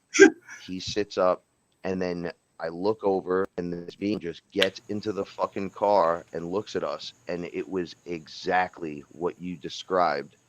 It moved ridiculous. So my husband left me in the car and jumped out and just started running, which I thought was funny. And then she goes, I looked at it, it looked at me, and then it just Divorce got, time. dude, yeah, yeah. Yeah, She no was doubt. like, so wait, this is just such a weird story. So she goes, um, I looked at it for like a minute. We were just locked eyes. It was gigantic. It took a whole car, like the car, like boom, boom, boom, boom. When it got in, I was frozen. I couldn't do nothing.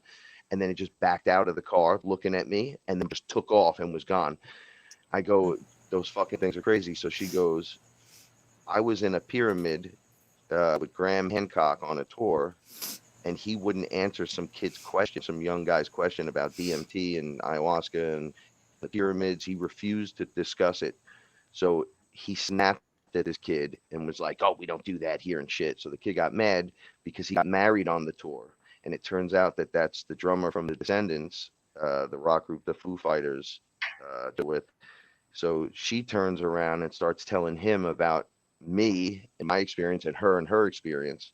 And then that guy comes home and calls me, and we're best buds now. So weird fucking shit goes on in this world that brings people together from all over the place. I No think shit, man. events like that, where Oh they're yeah. in the room with you, they're right next to you, they're running at you, and you fucking fall backwards, and you're like, "What the fuck is happening to me?" And you snap out. It's almost like you click out of that area. You just tap out of the frequency. Fear does Yeah. that shit. Fear will pop you into it. Fear will pop you out of it. Yeah. Right? You having trouble having an out-of-body experience? I was in jail when I had mine, and they were screaming, "White boy, we're gonna fucking kill you tonight." And I was like, "What?" And they closed the cell door, and I was in there, and I just started like meditating, shaking like a fucking dummy by the wall, and I just popped out of my body.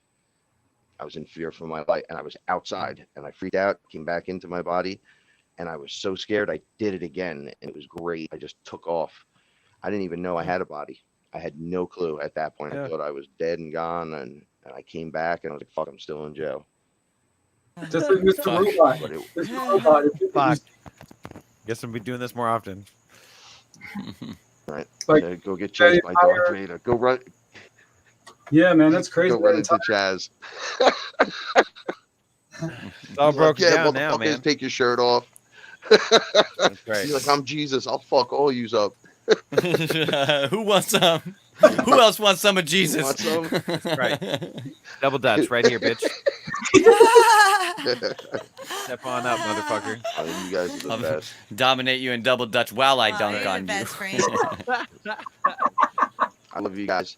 Hey, listen, I gotta call it in for a night. It's 2 a.m. Yeah. and I I think we're gonna call it in for a Yeah, night man, right now. let's call it That's what in. the vibe I'm feeling. Oh my gosh, happy 100! So we'll just cut it all at the same time. Thank you everybody for being here. Thank you everybody for Yeah. being a part of the Willow, show. Frank, If you Willow, do Frank, like Frank, these yeah. kinds of videos, please like, subscribe, hit the bell notification, follow our other social media profiles, maybe join us on Discord to play games and have a nice time. Check out Frank's groups and what Frank does on YouTube. All kinds of great shit there. We love you. We'll be back every Monday, Wednesday, Friday, and Saturday at 8 p.m. wanna except for plug your show? Saturday in case Frank's show goes later. And Jennifer's show is every Friday at 6 p.m. And recently, she's oftentimes been doing a podcast. It's a Facebook Live on one of her friends' channels on Tuesday as well. Cool. So a lot of content going around. Thank you for being here. Thank you for joining us for 100 episodes. We appreciate it, and I appreciate everyone here. Love you Love you all. guys. Have a good night.